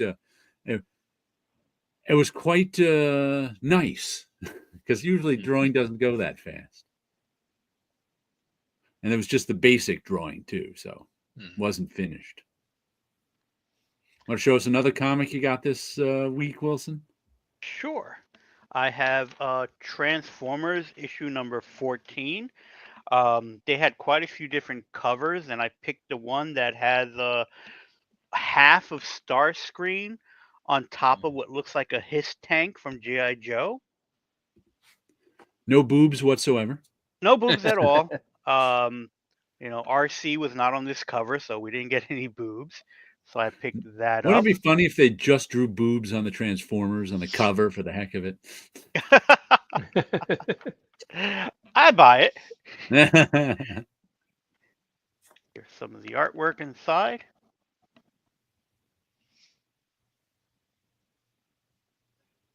That's a nice shot. Yeah. I always like to see Starscream get deadly. I mean, what they sold us in the cartoon was that Starscream wanted to take over leadership of the Decepticons, but there's always this inclination to try to make the one of the bad guys a buffoon. Right. But if you don't show him being deadly every once in a while, you really don't think that he's any match for Megatron. Yeah, he's no threat. Exactly. But he needs to be. It's one of those things where if not in firepower, at least in cunning. Yep. Yeah, I can agree with that. And there's been a few stories across the different media that when Starscream does take charge, he gets quite a few things done, which is kind of funny. There have been like alternate stories where it's the future and Starscream is like part of a council, and they get work done. There's paperwork involved, but it's kind of funny where there have been a few times where Starscream can be a pretty good leader if he just didn't get in his own way. And Eric P says, evening. Looks like I missed the Heat Seeker Combustion #1 talk. You did. Where is it? But it basically came down to nice cover, good artwork inside, but the story was just eh. I found the story a bit confusing too. There were some storytelling problems with the art. I got the Tululute cover myself. Yeah. I mean, it wasn't terrible, but let me see if I can. Where is the Tululute cover in the back? Oh, there we go. Here's the Tululute cover, which is that one in the middle with the woman laying back. And it was covered by Eric P's comment. It was like you were hiding You were The hiding boobs. her behind. You were hiding her boobs behind the comment. It gave it a black bar right over the right place, as if you were hiding it from people. It was Yeah. censorship. Overall, this is going into my bought it just for my covers section. I got the uncensored one. Ooh, I did not even see the uncensored one, but I noticed there's lots of nude ones from different stores too. Oh yeah, there's the uncensored one. Looks like there is no uncensored one of the what's this guy's name again? David Nakayama. Heat Seeker. But yeah, nice cover. Nice art on the insides, but the story was a little thin for me. And there were some confusing parts of the storytelling.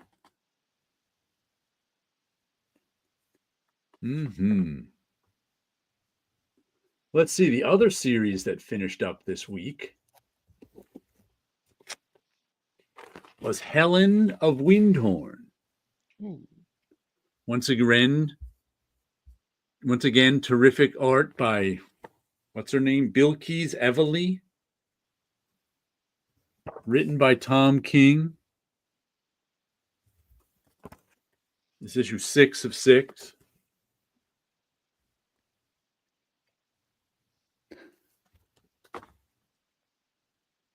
The main, well, I wouldn't even say it was a problem. But, hold on. First, let's see. Eric P. says, I have read and liked all the Gun Honey Heat Seeker books so far. Okay, I think it was a fun pulp crime adventure. Yeah, I felt about Gun. I bought, I think, one issue of Gun Honey, and I felt about the same. I just found the writing and plotting a little weak, but it was okay.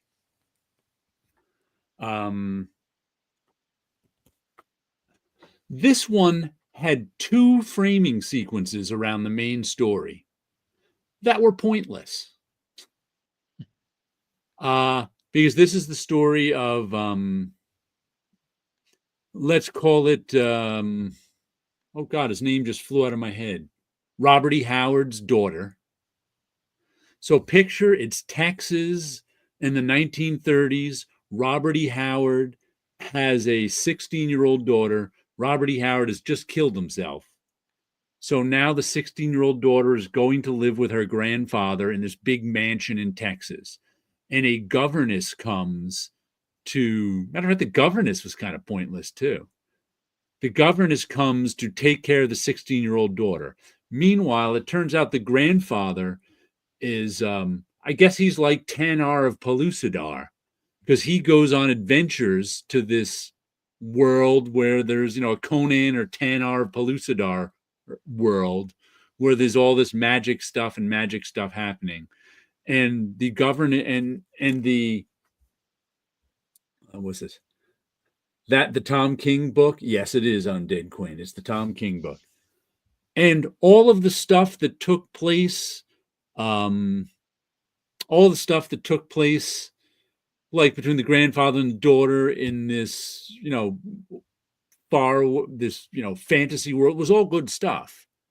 And the governess trying to teach this 16-year-old girl who's already drinking herself into a stupor because her father killed herself, and I guess her mother's dead too. She's never known her mother. That stuff was pretty good, but like listen, this whole story takes place in the 40s and the 30s. Meanwhile, there's this framing sequence of, I think it took place in the 90s, of some guy, and like the Robert E. Howard author character became as successful as Robert E. Howard too. Eventually, he's got his own Conan-like character who everybody loves all these years later. So he's interviewing the governess in the 90s about her time. So the ending land, yeah, I liked the ending. Except the framing sequence was pointless. I mean, the ending was fine. I liked the framing. The first framing sequence was the governess. The narration we get from the governess is her in the '90s being interviewed for a book. That makes sense, right? We're getting the story straight from the governess's mouth. What is that? 60 years later. Okay, writing a book framing sequence. I understand that. But then there's a second framing sequence of, now it's the current day and age, 30 years after the '90s, and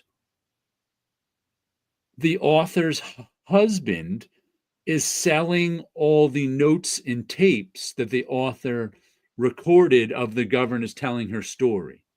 And they end up like at a Comic-Con and some random person buys them. What that second framing sequence was about, I don't know, because it ends with, like, besides all the story of that takes place in the '30s is fine. That ended well. But then it ended with the last page, like, the last page, there's the '90s, there's the author and his husband talking about him writing the book and saying stuff like, I don't get it. I didn't get it. I wrote the whole book and I don't know why CK killed himself. CK is the Robert E. Howard character. You peel back layers looking for the center of a thing and then you lose the thing itself. Maybe the nanny was right. Maybe it's better to make it all up. And then we continue to get a voiceover of him saying stuff as we switch to the current time of the guy who bought the tapes at the Comic-Con. And then he's just shown opening the box of tapes where he's like, I hope you enjoyed this as much as my son did. It always took him someplace else for better or worse, if you know what I mean. Selling him Othan is the name of the comic book character, the Conan type character. I bought it, and here's the current guy who bought the tape saying, I bought it at a stupid yard sale with some comics. It was an extra buck.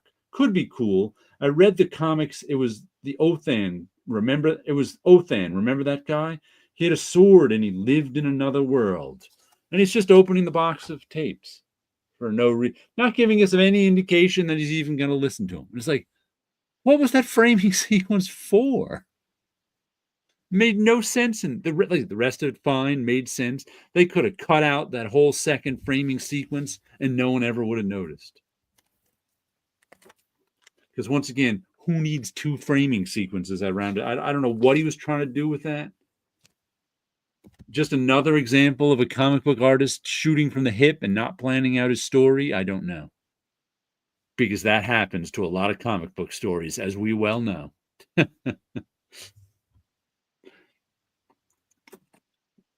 I can still remember our fellow Marvel bullpenner, Thomas Velasquez, when he first started working at Marvel in the early '90s, got completely disillusioned when he found out the writers were making it all up as they went along.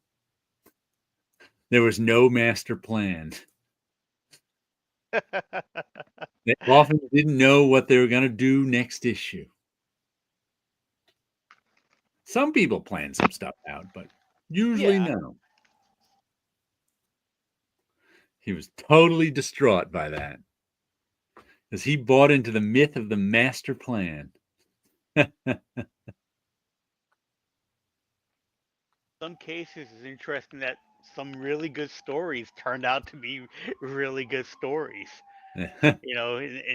Despite whatever the plan might have been. Yeah. And then you get stories like the Clone Saga. I was just thinking about that. That ultimate blown up plan. Yep, that's where you had a comedy of eras and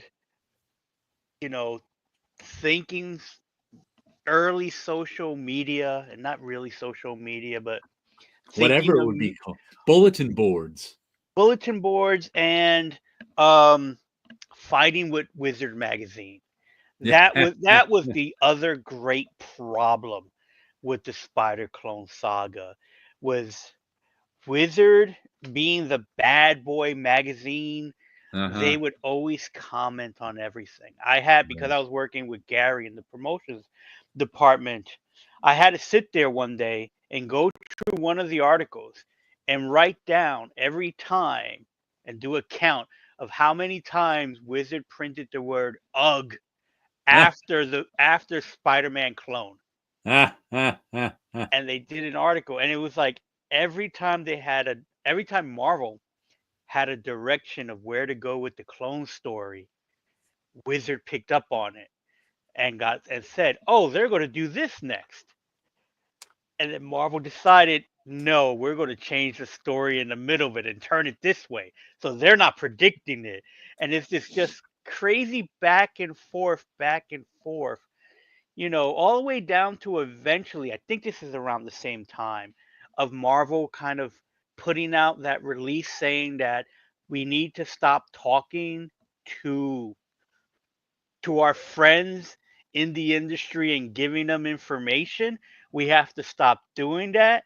And sure enough, right after that meeting, everybody went and all called their friends and told them, "Well, we just got told we can't tell you anything anymore." And it's like amazing. And that's why that Clone Saga lasted so long. Yeah. They kept not wanting Wizard to be correct about something. And it's that back and forth. Oh, Yeah, Eric Undead Quinn says, Eric P. I got Heat Seeker. It was okay. That's about my description too. No wonder the Clone Saga was a hot mess, says Undead Quinn. Yeah, I think Glenn Greenberg has given a bunch of interviews over the years about the Clone Saga because he was the assistant editor on Spider-Man then. So yes.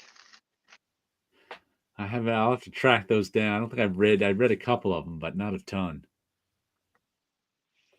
I don't think that the idea that Peter was the clone and Ben was the real one was necessarily bad. The problem. I agree with you on that. I think it was the timing, because when I first heard about it, again being part of the publicity department, how we were going to approach the concept, they had every intention of Spider-Man being the clone, and Ben, and it's like when I was sitting there listening to it, I felt a kind of a betrayal, for a lack of a better term, because that means the Spider-Man that I read my whole life at that point wasn't the real Spider-Man. You and everybody, that is what made it so bad. It cut the emotional ties that everybody had with Spider-Man. And then I always said, if they did that story a year after the original story, it probably would have went down as history as the greatest Spider-Man story. Oh, for the last 12 issues, the last year, we were reading about a clone. That would have been great. But 25 years later, it doesn't work. Because they wanted an unmarried Spider-Man too. Right. I mean, now, the reason for it. Well, the alternative, which I'm also not sure would have been bad. I mean, you can sell it. Okay, so now this guy's the real Spider because he is the. You let Peter have the happy ending, and Ben doesn't have the baggage. Mm-hmm. And he can fail because he's not used to fighting Spider-Man's enemies, and he's still young, but he's not married. He can have his own life.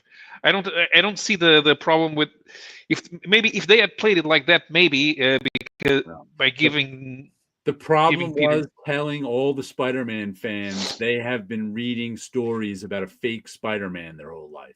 Right, that but was the problem. Okay, but let's not make in that case. Let's not make Peter the clone. Ben is the clone, but Ben is Spider-Man. Peter gets a happy ending. He goes to the sunset. He has a wife and daughter. And Ben, who does not have the baggage, does not have the experience, he gets to be the Spider-Man messing up. But then if they did that, and I would have loved for Peter to have a happy ending, that type of thing, but there is no reason for me to continue reading Spider-Man. Right. Then it'll be, when are they bringing the real Spider-Man back? Right. You basically close that chapter. I don't need to read Spider-Man anymore. The new Spider-Man, Ben, is for the new kids. Yeah. I'm done with Spider-Man. I could move on. That's the way I would have seen it at the time, and I think too many fans would have seen it that way as well. And Probably there's Marvel. another thing. Marvel always had a problem with creating successful legacy characters. Yes. The thing is that you have too many egos involved where it's like, oh, if I'm going to work on Spider-Man, I want to work on Spider-Man. You know, the reason why he got rid of the black costume was because McFarlane was coming and he wanted to draw Spider-Man. He wanted to draw Spider-Man in the red and blue. He's like, but we have him in this black costume. They won't, not throwing away any ideas. That's how you end up getting Venom. And when to me, when I hear a writer talk about or the editors or whoever talked about Spider-Man has too much baggage, it's like, to me, that's part of the story. You have to work around the baggage. If you can't work around the baggage or with the baggage, maybe you shouldn't be the writer on the book. I feel that kind of way about when you always hear that story about Superman.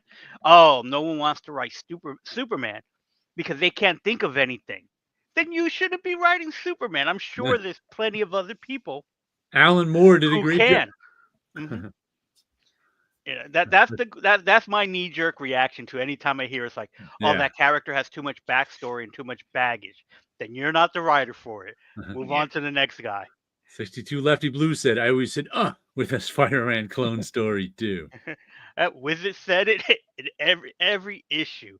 And I think it was like somewhere in the 60s range in one article that it's like they must have put it in they must have ran the Word document. So anytime the word spider clone appeared, please put it in parentheses UGG.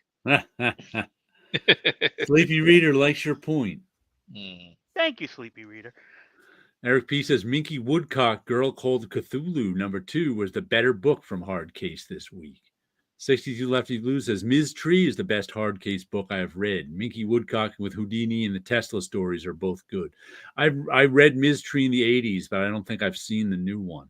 Speaking of egos, did Roy Thomas help create Spider-Man 2? Of course he did. He created everything. Yes. He gave full scripts to Jack Kirby so that Jack Kirby failed it and they had to replace him with Steve Ditko. Undead Quinn says that's the problem. DC with Superman and Batman. They handle the legacy characters poorly with current. That goes all the way. I can remember when John Byrne was taking over Superman. And just before John Byrne took over Superman, we had 2 Alan Moore Superman stories. What was it? For the Man Who Has Everything? Yeah. Yes. And what was the second one? Tomorrow? Whatever Happened to the Man of Tomorrow. Right. Correct. Yes. And one was a modern Superman story. Dave Gibbons drew it, right? Yeah, it was the annual. One of my favorite Superman stories ever. I can read that thing over and over. It's so good. Whatever Happened to the Man Who Tomorrow, a Silver Age homage story. Once again, one of the best Superman stories. I can read that one over and over. That proved to me that Superman didn't need to be revamped. He needed a good writer. Yes. I don't think John Byrne was that good writer, but he did okay. Everybody liked John Byrne. I enjoyed the stories. Yeah, I probably enjoyed the artwork more so, but it was like, oh, this I'm enjoying. And, before that, I wasn't reading any of the Superman stories because I think I started the DC stuff right after Crisis, or right in the middle of Crisis. So any Superman stories I was reading was the oversized 100-pagers, some of the Kurt Swan reprints stuff is what I was reading at that time. So for me, I'm jumping from the 60s and 70s right into the 80s Superman with John Byrne. So for me, that was right up my alley for that. And I'll never not laugh at John Byrne's 6-month blizzard in Kansas in Man of Steel. The blizzard was so bad they didn't get into town for 6 months, or maybe it was 4 months. I don't know, an absurdly long time for blizzard to keep you out of town. That was their excuse for why no one knew Martha was pregnant and she showed up with a baby. Yeah. Like, really? Come on. Maybe It works if you don't do the math. Yeah. Well, maybe in 1930 it would have worked, but in 1980. It wouldn't have worked in 1930. And matter of fact, the further back in time you go, the easier it is to make your way in winter because they didn't have cars. They had sleds with horses. They could make it through. Matter of fact, a lot of times in the olden days, the winter is when you transported things because the frozen roads were reliable, much more reliable than mud roads in the spring and fall.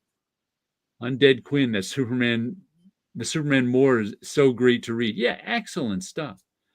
Sleepy says All-Star Superman was also a great example of how to do modern Superman, in his opinion. Yeah. I I like All-Star Superman because Grant Morrison is not afraid of exploring the more out there stories.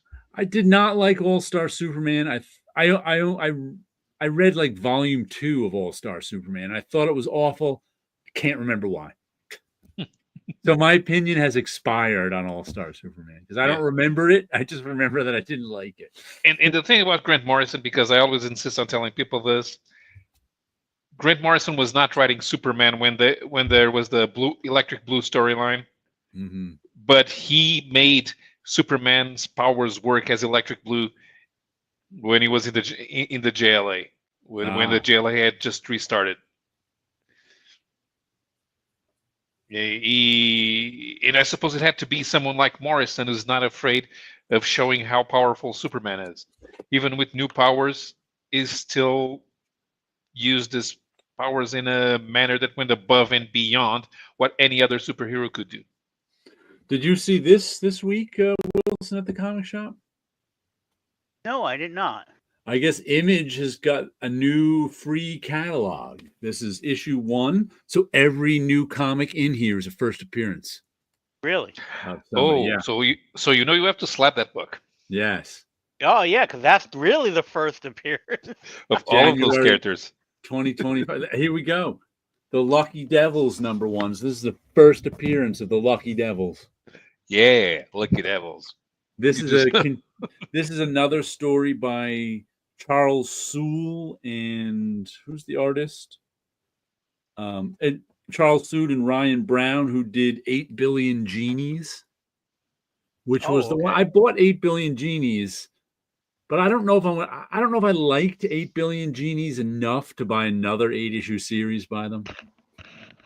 Because 8 Billion Genies was okay. 8 Billion Genies was the one that seemed like it started as a bar conversation. Because it was like, what if every person on Earth was granted one wish by a genie? What would they wish for? And then, of course, it changed the whole world. And it turned out this was like the Earth's way of thinning the herd. Once 2 many people got on Earth, these genies showed up to give the humans wishes because they know the wishes just kill 90% of humanity. And that's what happened. So Lucky Devils is the story of 2 people who begin working with the devils on their shoulders in an effort to fix their broken lives. Predictably, it all goes to hell. A cheeky, satirical look at good and evil. The Lucky Devils explores Faustian bargains and temptation in rip-roaring, hilarious new way. Sounds a lot like 8 Billion Genies. So I don't know if I'm going to get that one. Yeah, that kind of like, we found a formula that works. Yeah. But it looks like Paul Azaceta has got a new book coming out. Oh, cool. He's a former Marvel bullpenner. He did Outcast with Robert Kirkman. This is Rick Remender. The art by Paul Azaceta and Matthew Lopes. Lopes. I don't know how he pronounces that. Lopes or Lopez. The seasons, summer, winter, spring, and autumn, are the Seasons sisters, the daughters of the world-renowned Seasons detectives. I guess that's their last name. 10 years ago, their famous parents disappeared. Left to raise themselves, the sisters formed an unbreakable bond. Now that bond is tested as the sisters fall prey to sinister forces.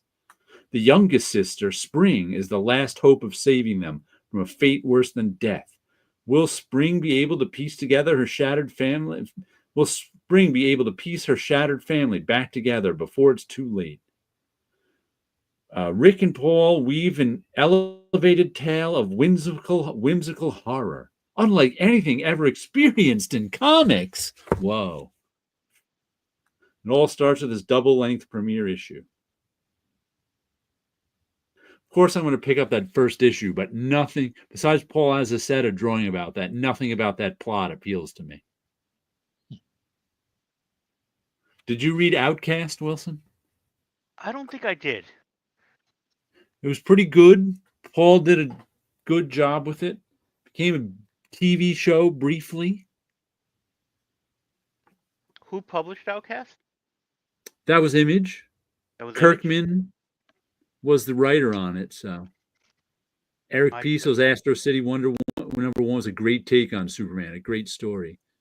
Yeah, that one was pretty well done. And then we get. Have you ever read? Don't know how to say. Michel Fifi's Capra.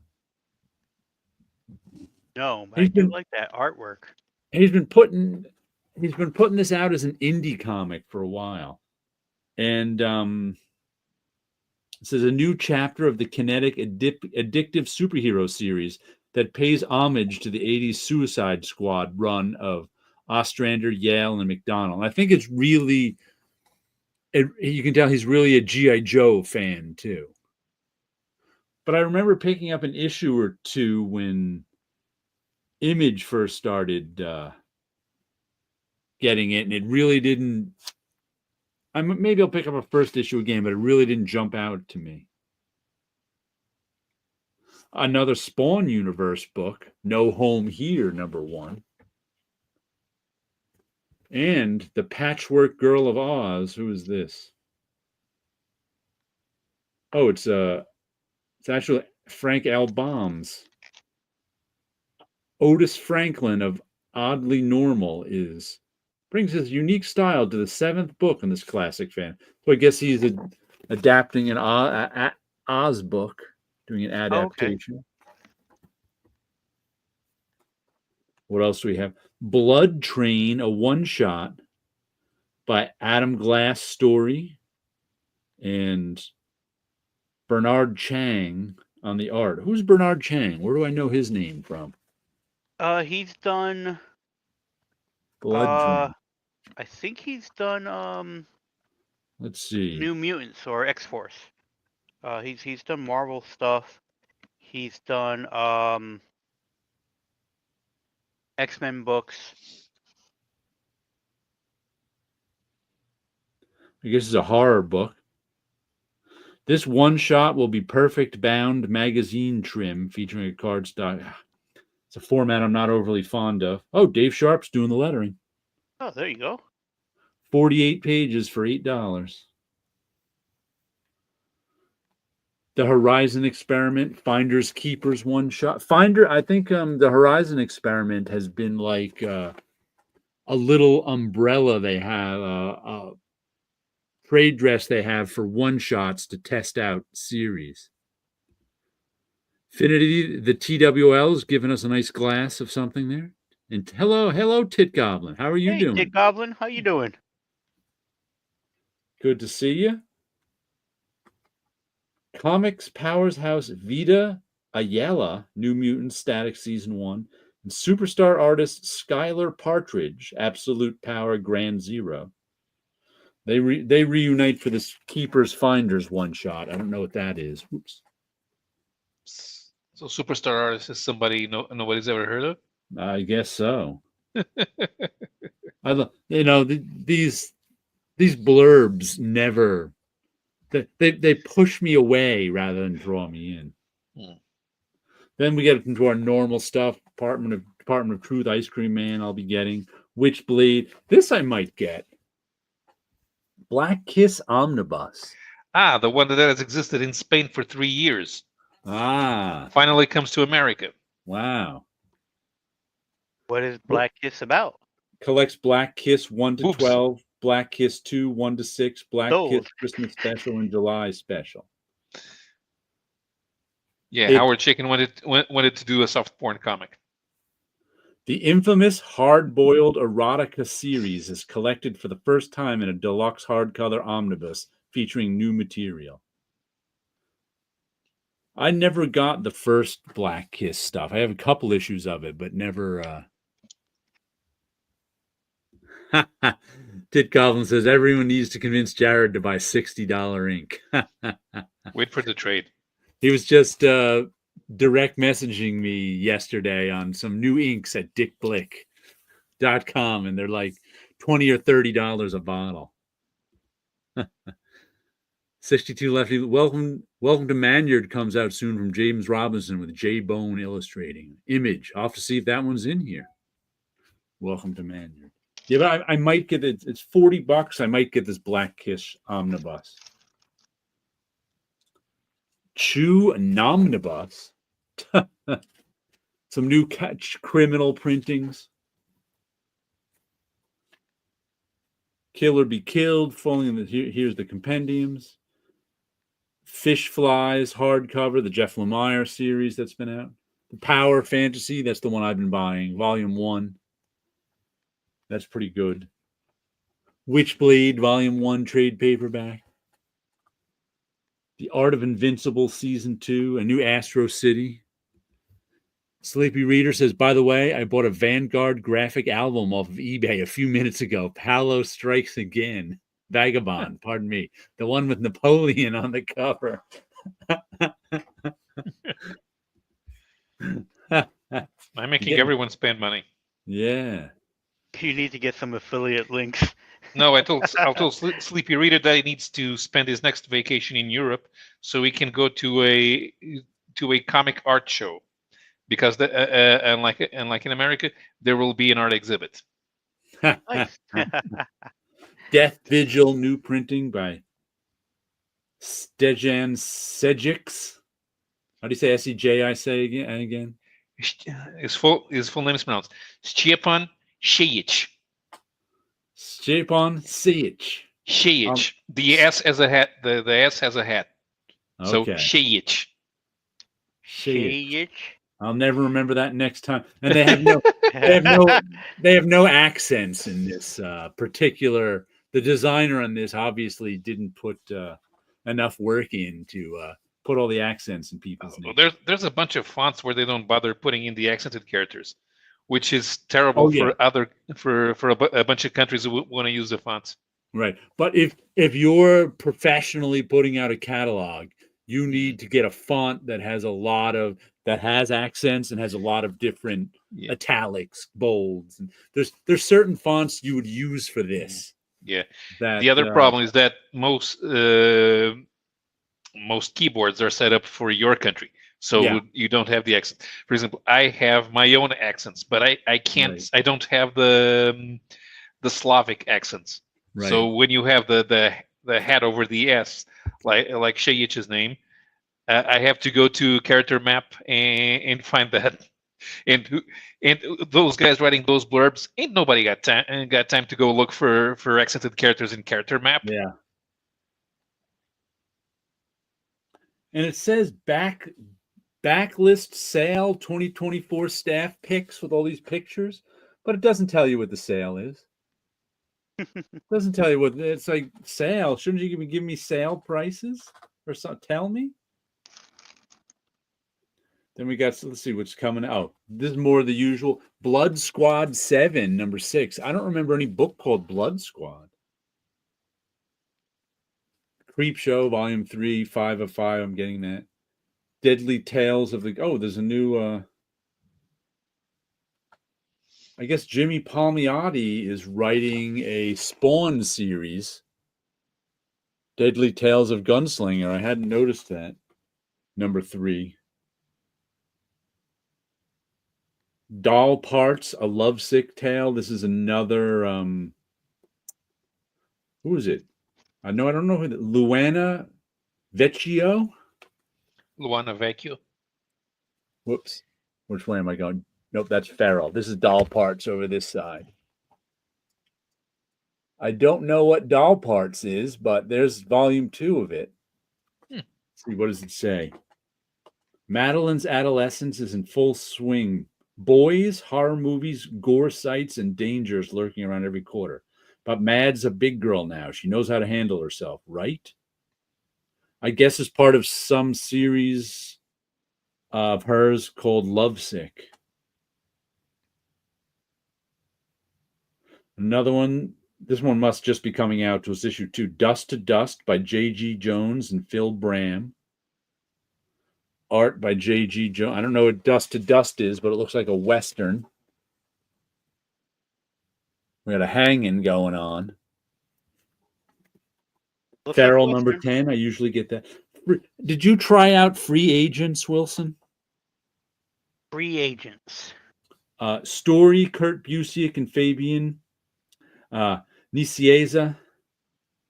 Art cover, Stephen Moon. It's some new, like, from Image superhero indie book they have out. There's like issue 7 out, coming out already. I tried issue 1 and was like, eh. I haven't seen those. G.I. Joe number 3, that's the new one that came out this week. G.I. Joe, Real American Hero, Geiger, Gunslinger, Spawn. Have you ever read any Hack Slash? I know I had like an issue, but I can't remember anything about it. I read some random issue and was like, eh. Yeah, I think I picked one up, and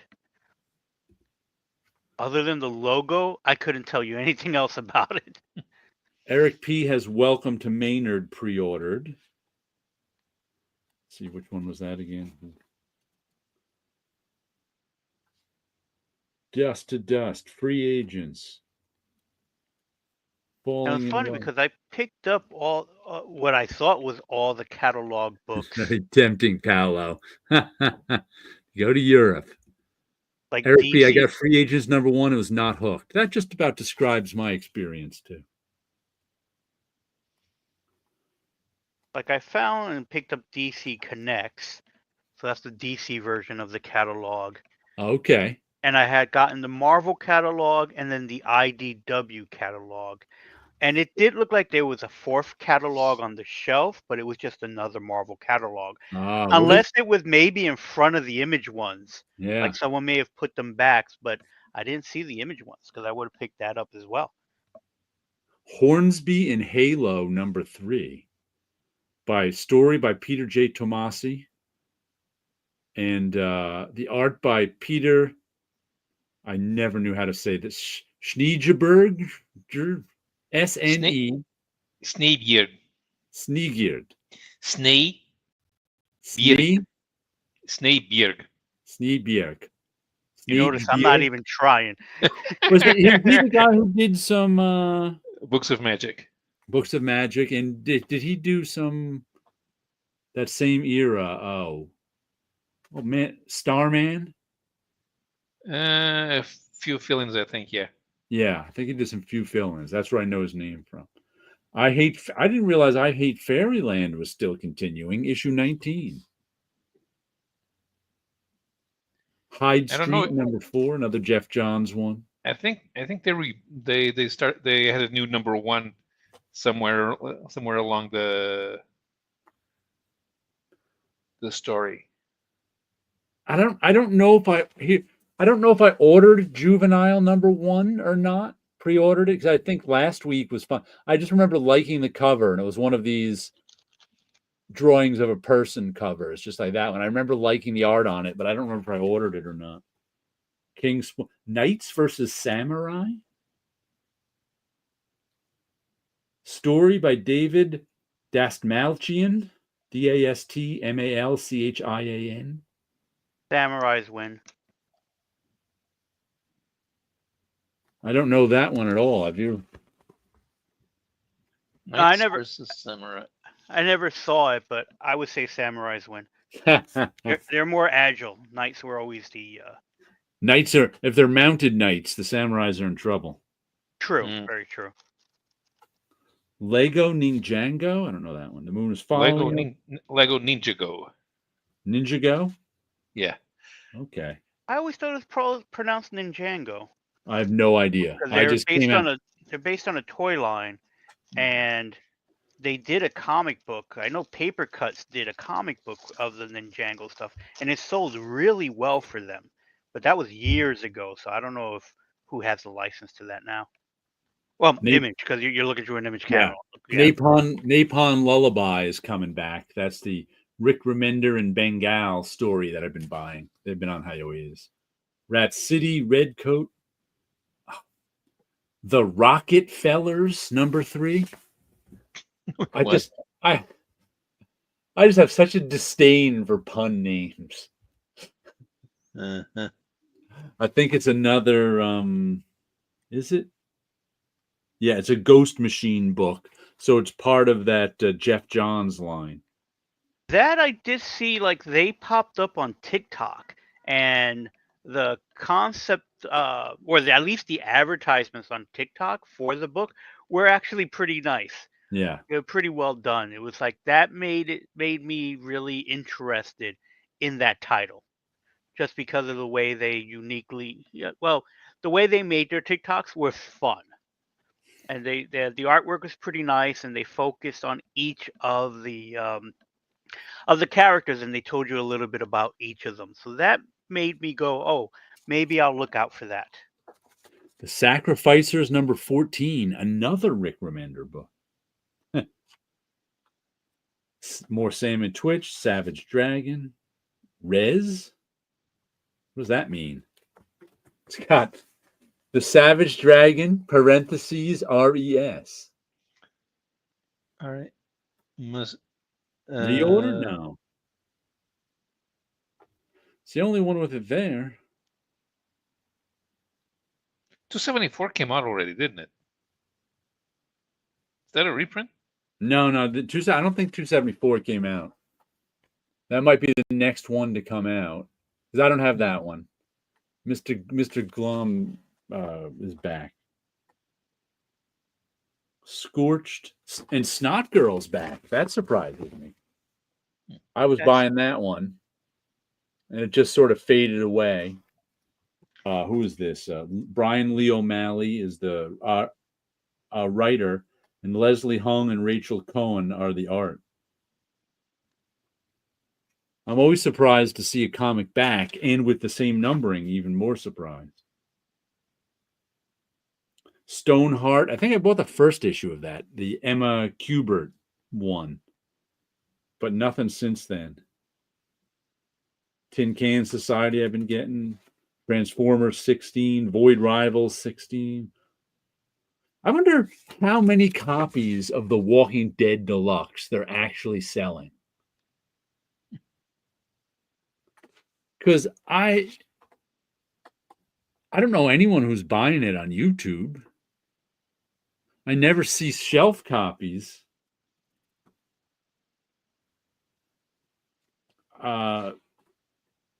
Those are probably being sold really well in places like Barnes and Nobles. Not the individual issues. Oh, I thought you said omnibus, so I thought that was a big book. Walking Dead Deluxe. Oh, Deluxe. Okay. Sorry. Which is they're coloring the whole series. Oh, okay. So they've been they're up to issue 104 and 105 in this. And what they've been doing is they've been putting it out twice monthly. So you get 2 issues a month in color. And I don't know why anyone would buy it.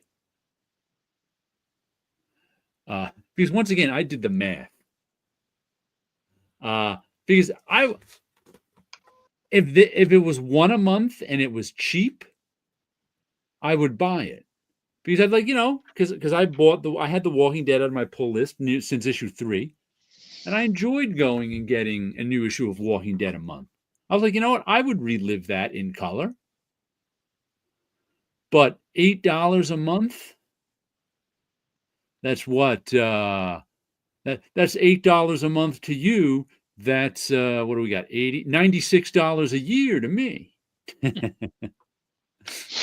But you might have the people who are just discovering it or rediscovering Yeah. it, and But you can go out and get the whole color books thing. sell. You can get, yeah. I wonder how many they're selling, because I imagine there's lots of people waiting for the color volumes. I mean, because I can remember when it first started too. Robert Kirkman's like, you may as well get these because we won't be publishing it in trade in color for a while. I'm like, yeah, that's why you're putting out 2 issues a month, because you don't want to get to the trades in color. If it wasn't going to be out for a while, there'd be 1 issue a month. No, I'm not buying that for a second. No, they're producing everything, and because they're producing everything, they're trying to at least pay the cost so they can release the full color hardcovers. Yes, and get money for them.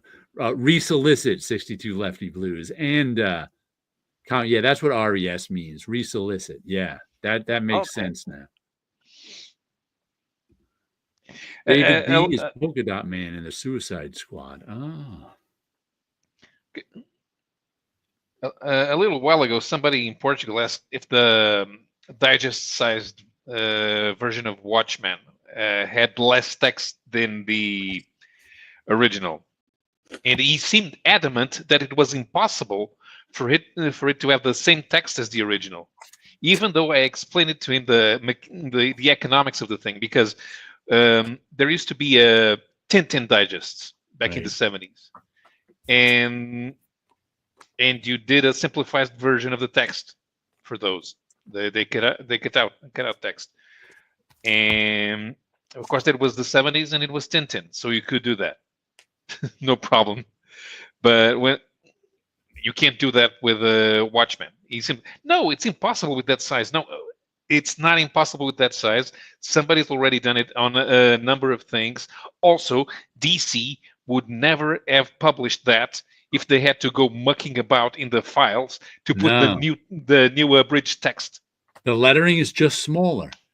Yes, that's all. The lettering is smaller. There's enough space. I mean, I haven't seen it, but I would assume one of the places where they'll save space in the shrinkage is the outside border of it, because it's done as a traditional comic book. So there's at least an inch and a half. I mean, sorry, a half an inch to an inch on the top and the bottom and the sides that you could cut and get closer to the panel. Yeah, margins are different now. You can get closer to the edge of the paper. Right, exactly. But he seemed to have a hard time understanding. No, nobody's going to spend money on this. This exists. This only exists at zero cost. Right. Nobody's going to change anything about it. They're not going to re-letter it. They're not going to re-anything it. Not at all. They'll recolor it sometimes, but it pays so badly. Yeah. Because I recolor many a Marvel reprints and trade paperbacks, and oof, I think I was getting a whole whopping $7 a page. Ooh. Working on Marvel Comic Presents Cyclops. So I was really just being punished, really, at that point. At least when I was recoloring the Star Comics, it was a little fun. It was cartoony. No fun allowed. Let's see. Right. And how do we know that they will never ever do anything to those comics in order to reprint them? Because every time you publish the volume 1 of Amazing Spider-Man in any format whatsoever, you still have that story where Stan Lee calls him Peter Palmer. Every single time.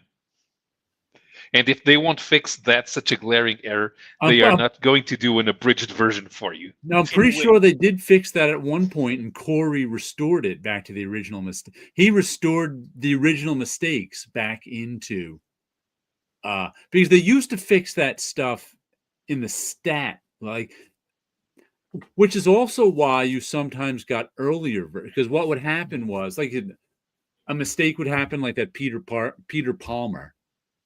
And then, like, sometimes in the 70s for Marvel Tales, that's when they'd fix it. Right. And then they'd have it fixed. And then Corey actually went back and took all their fixes out to restore it back to Peter Palmer. I think Doc Ock called Spider-Man Superman at one point. Yeah. Corey Yes. put that back in. The Peter Palmer, what issue was that in? I can't remember.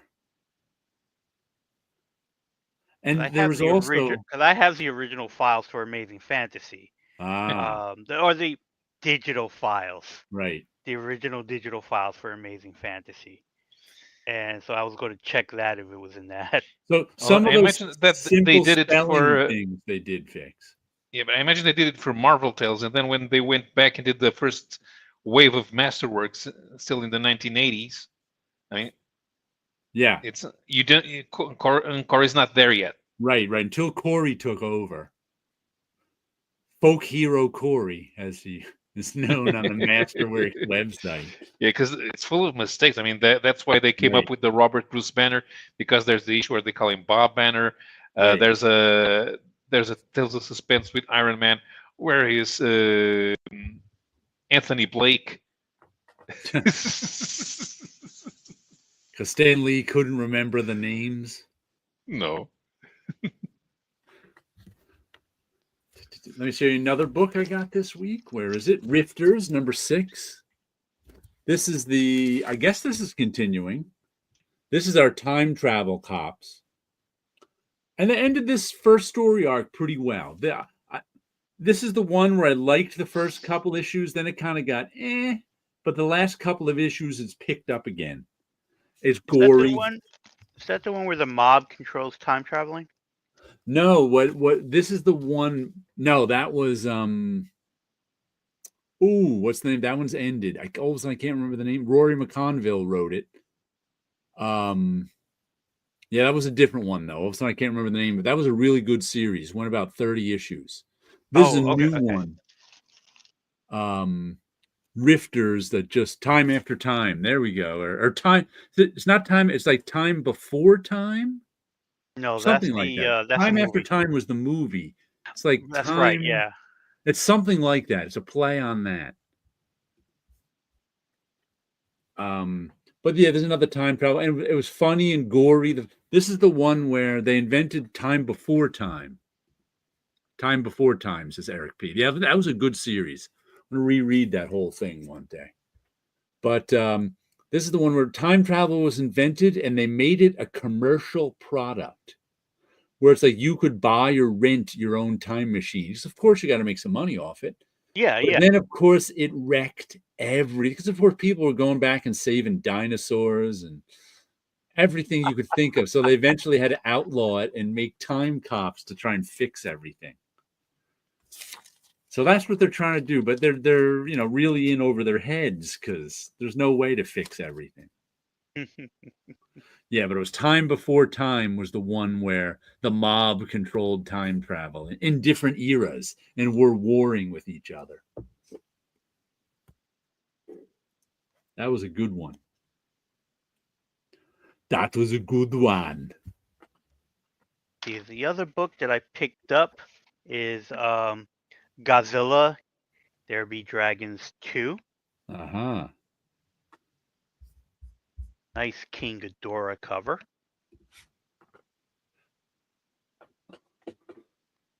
Look at the inside because I have yet to crack this open. So it looks like some lore going on with King Ghidorah. Nice drawings. Yep. Really nice drawings. They have some good artists on those books. Oh, yeah.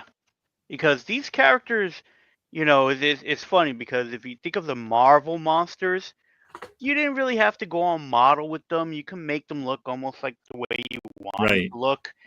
But the Godzilla monsters are so iconic, and they have a particular look to them. And each era has their own look that you have to make it correct.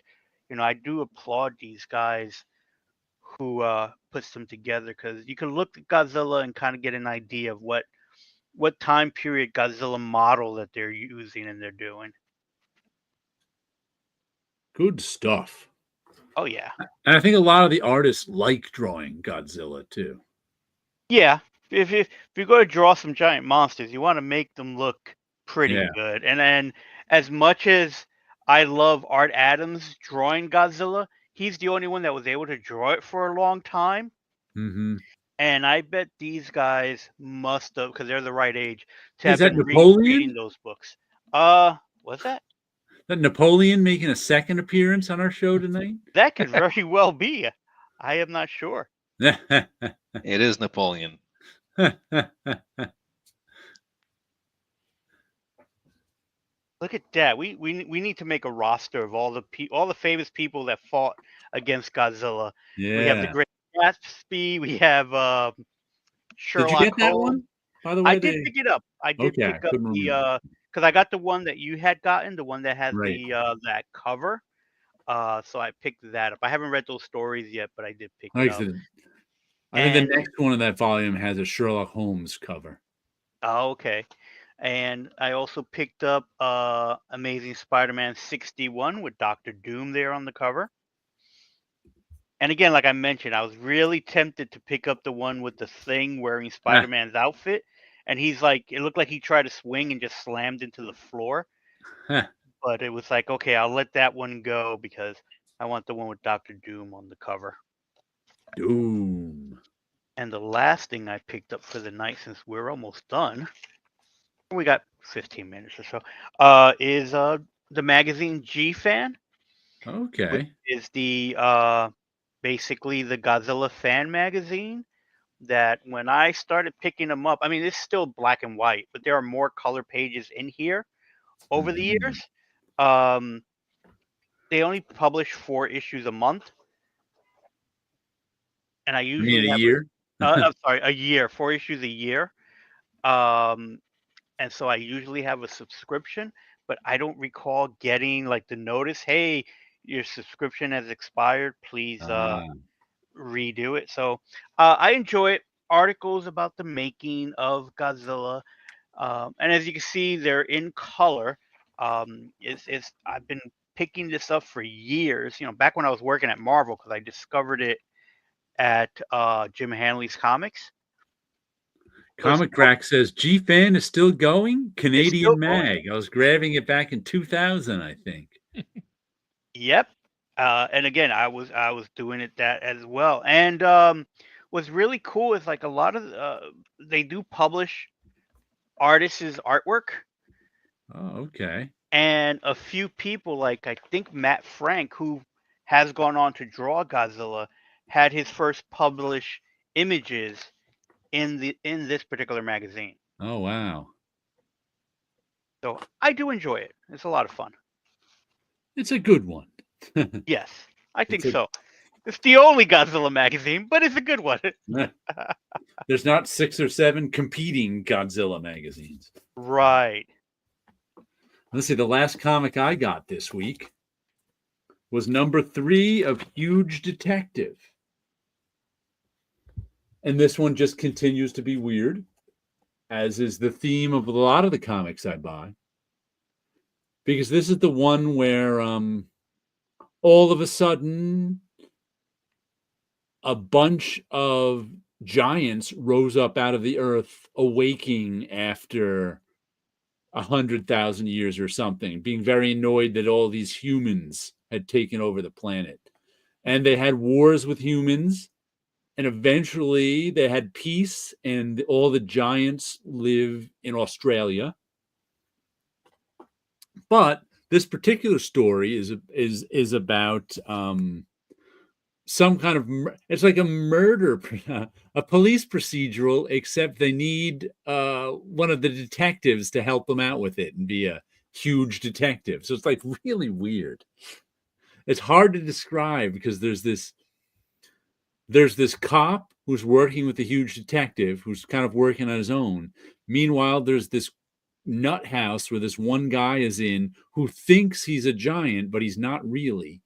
And he has something to do with these murders. And in this issue, they found a murdered giant deep underground. And it's a fun story, but it's really strange. And it's done by, let's see, the writer is Adam Rose and the artist is Magenta King. Colorist Magenta King and Minimone, Minimone, Minimone, I don't know.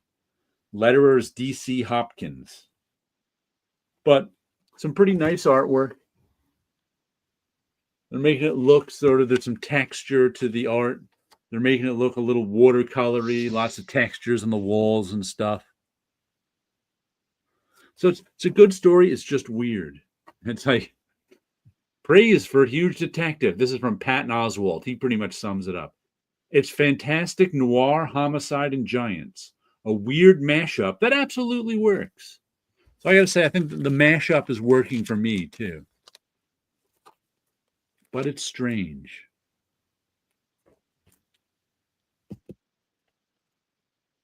What's the strangest comic on your poll list, Wilson?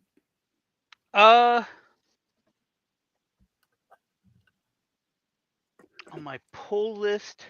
Now you can think of. Nothing too strange because a lot of Godzilla and Spider-Man. Most of my stuff is mainstream. What's the strangest Godzilla book you've read? It would probably need to be, well, it's going to be the Great Gatsby one. That's going to be the strange one. That I know is going to be the strange one. Anything before that were probably, I would say, you could say the Marvel run, because both the Marvel books and the Dark Horse books ran the problem of they could only afford to license Godzilla, not the other monsters. Yeah. Because back then, if you were paying, I'm going to make up these numbers. I don't know what the numbers were, but if you were paying $1,000 to license Godzilla, that would be the base price that you would start with all the other monsters. Where usually when you license something, you pay the flat fee and you get everything connected to that. Right. Is how usually the licensings work. You didn't want to pay the same price for all the other monsters who nobody knew, as well as Godzilla. So that's why the Marvel ones, they just made up the monsters themselves. And the same thing with the Dark Horse. At least with the Dark Horse, they made some attempts to make it similar to the other monsters, but not too close.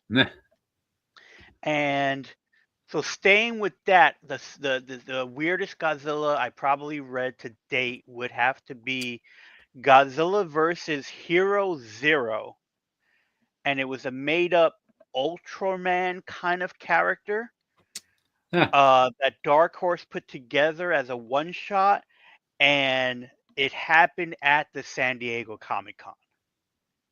So the cover is Godzilla and Hero Zero fighting each other, with the foreground being the San Diego Comic-Con. But as I'm telling that story, it just occurred to me that is overshadowed with the Godzilla versus the basketball player. Shaq? Charles I think it was Charles Barkley. Because there was a commercial where I forget which soda company, that may have been Dr. Pepper, sponsored a commercial of Charles versus Godzilla, and then they did a comic book. A vague memory of that. And Eric P says Mythologies and Apocrypha, new issue next week. It's likely the strangest on my list. I think I'm getting that. I think I got the first issue. Was that the one? Who were there was like two real life movies, old movie stars who it starred.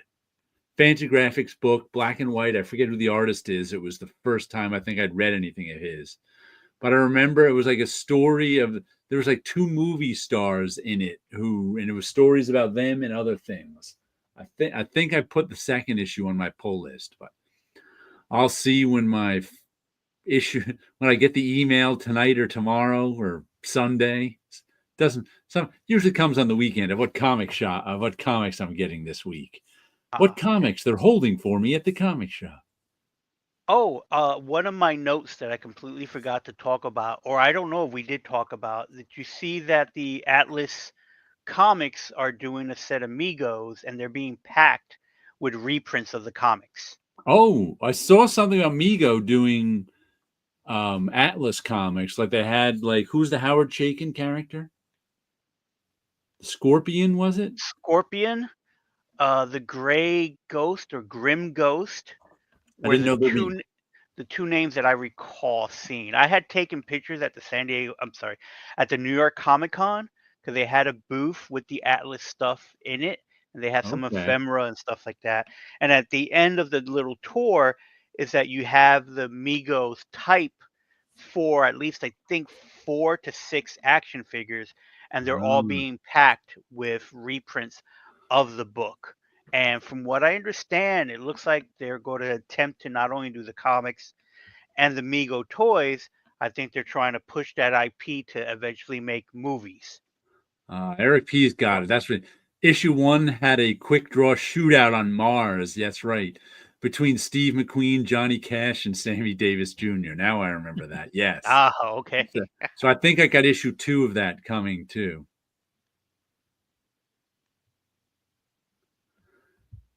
What was that you were just saying, Wilson? I had a thought. So it was a Oh, the Mego? so the Migos that are they're at their 50th anniversary, so they Right. re-released the DC ones. They just like I mentioned doing the Atlas ones. I There's a wonder who rumor there's going to be some Marvel ones controls that IP. for the Atlas. I don't know. Yeah. The and the funny thing with the Atlas ones, as I mentioned, is that they have a couple of titles. They're doing those comic books with packaging with the comic books are packaged with the toys. And when I was at the booth, the actor John Voight was there. So I don't know if he's in playing one of the characters because there was no real announcement. It was just that he was there with people, but they wasn't, or I didn't catch any announcements going on. It was just like they had this booth that you could walk through that had like the history of Atlas, and I had taken some pictures. I got to find those pictures and post it up on my Facebook page. You sure it wasn't John Voight, the dentist? There's a No, Seinfeld reference no, for no, it. it was definitely the actor because I'm standing there and it's like that guy looks familiar, and then realize, oh, that's John Voight. So it's like, okay, I guess he may have something connected to it. Was he driving a LeBaron? No, he was walking around.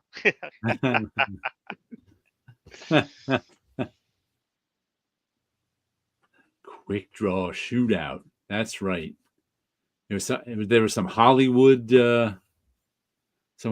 legends in that mythologies and apocrypha issue. Which brings me to what was that? Any resemblance to these? Do you have a copy of that Drew Friedman book from like the 80s? Any resemblance to people is strictly coincidental or something? He did a lot of stuff, Drew Friedman, in the 80s. I think his brother too, with That doesn't like sound like anything that I old had. Hollywood stories that they just made up. No, I have no. And The only thing that was like I kind of struck the chord, but it wasn't that. There was for a while, there was a comic book company that had like a ribbon with their logo, and they would do movie adaptations of like not oh so great yeah, films. And the comic book drawings would almost look like the actors, but it wasn't. And one of them was an Arnold Schwarzenegger movie, I think called Red Heat. oh okay, So they did something like that, and so I remember that was kind of connected to Hollywood. I really don't know if that was like an official licensed book or they just did a did it? book It because was I an think that 80s book company though. it was an 80s book. It was in black and white, and I think that company went on to occasionally do a couple of 3D books. Okay, And they would have like kind of actors in that format, but I don't think it was the name of the company that you mentioned, or at least with that artist. But there was so many 80s stuff that I tried, and it was a lot of black and white stuff. Oh So yeah, at that time I would say I was trying more stuff that was outside of the superhero genre. right. Man, mentioning 80s black and white books just made me flash back to cartoonist kayfabe, and it made me a little sad. Oh, As they did a lot of videos on 80s black and white books. they made a lot of them. Yeah, there's still Oh stuff that yeah. I'm discovering that I had no idea ever came out. There was a kaiju book um, whose name escapes me right now, I, but I I uh, sampled a lot of 80s black and white books at the time, and there was still way more oh yeah, than I could ever buy. because I would also imagine that there are also regional books Yeah. that didn't like leave their whatever tri-state area they Whatever were in. distributor they had. Right, exactly, because there was at But least each coast I think had their own distributor at the time. yeah. But that black and white boom was real. And there was nothing like because what happened, the Turtles made it okay for a brief time for comic shops to order black and white books, and they did. Yeah, That's what the black and white boom was comic shops went, okay, I'll buy these black and white books because people are buying them. and most of them got onto the shelf, except Yeah. unlike the X-rated books that were always in a weird box at the back of the shop.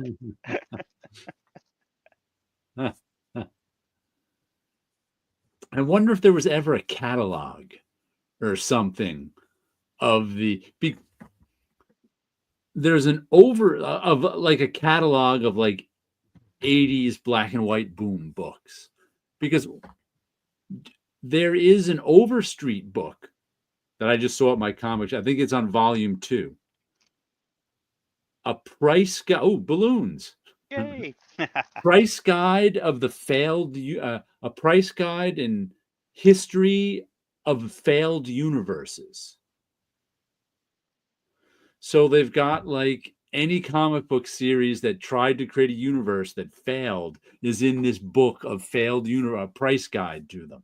That's like another catalog that Overstreet has. And volume 2 of it just came out. Like, of course, they got like the 2099 books in there. The Marvel ones from the 80s. What was that named again? New Universe? New Universe books.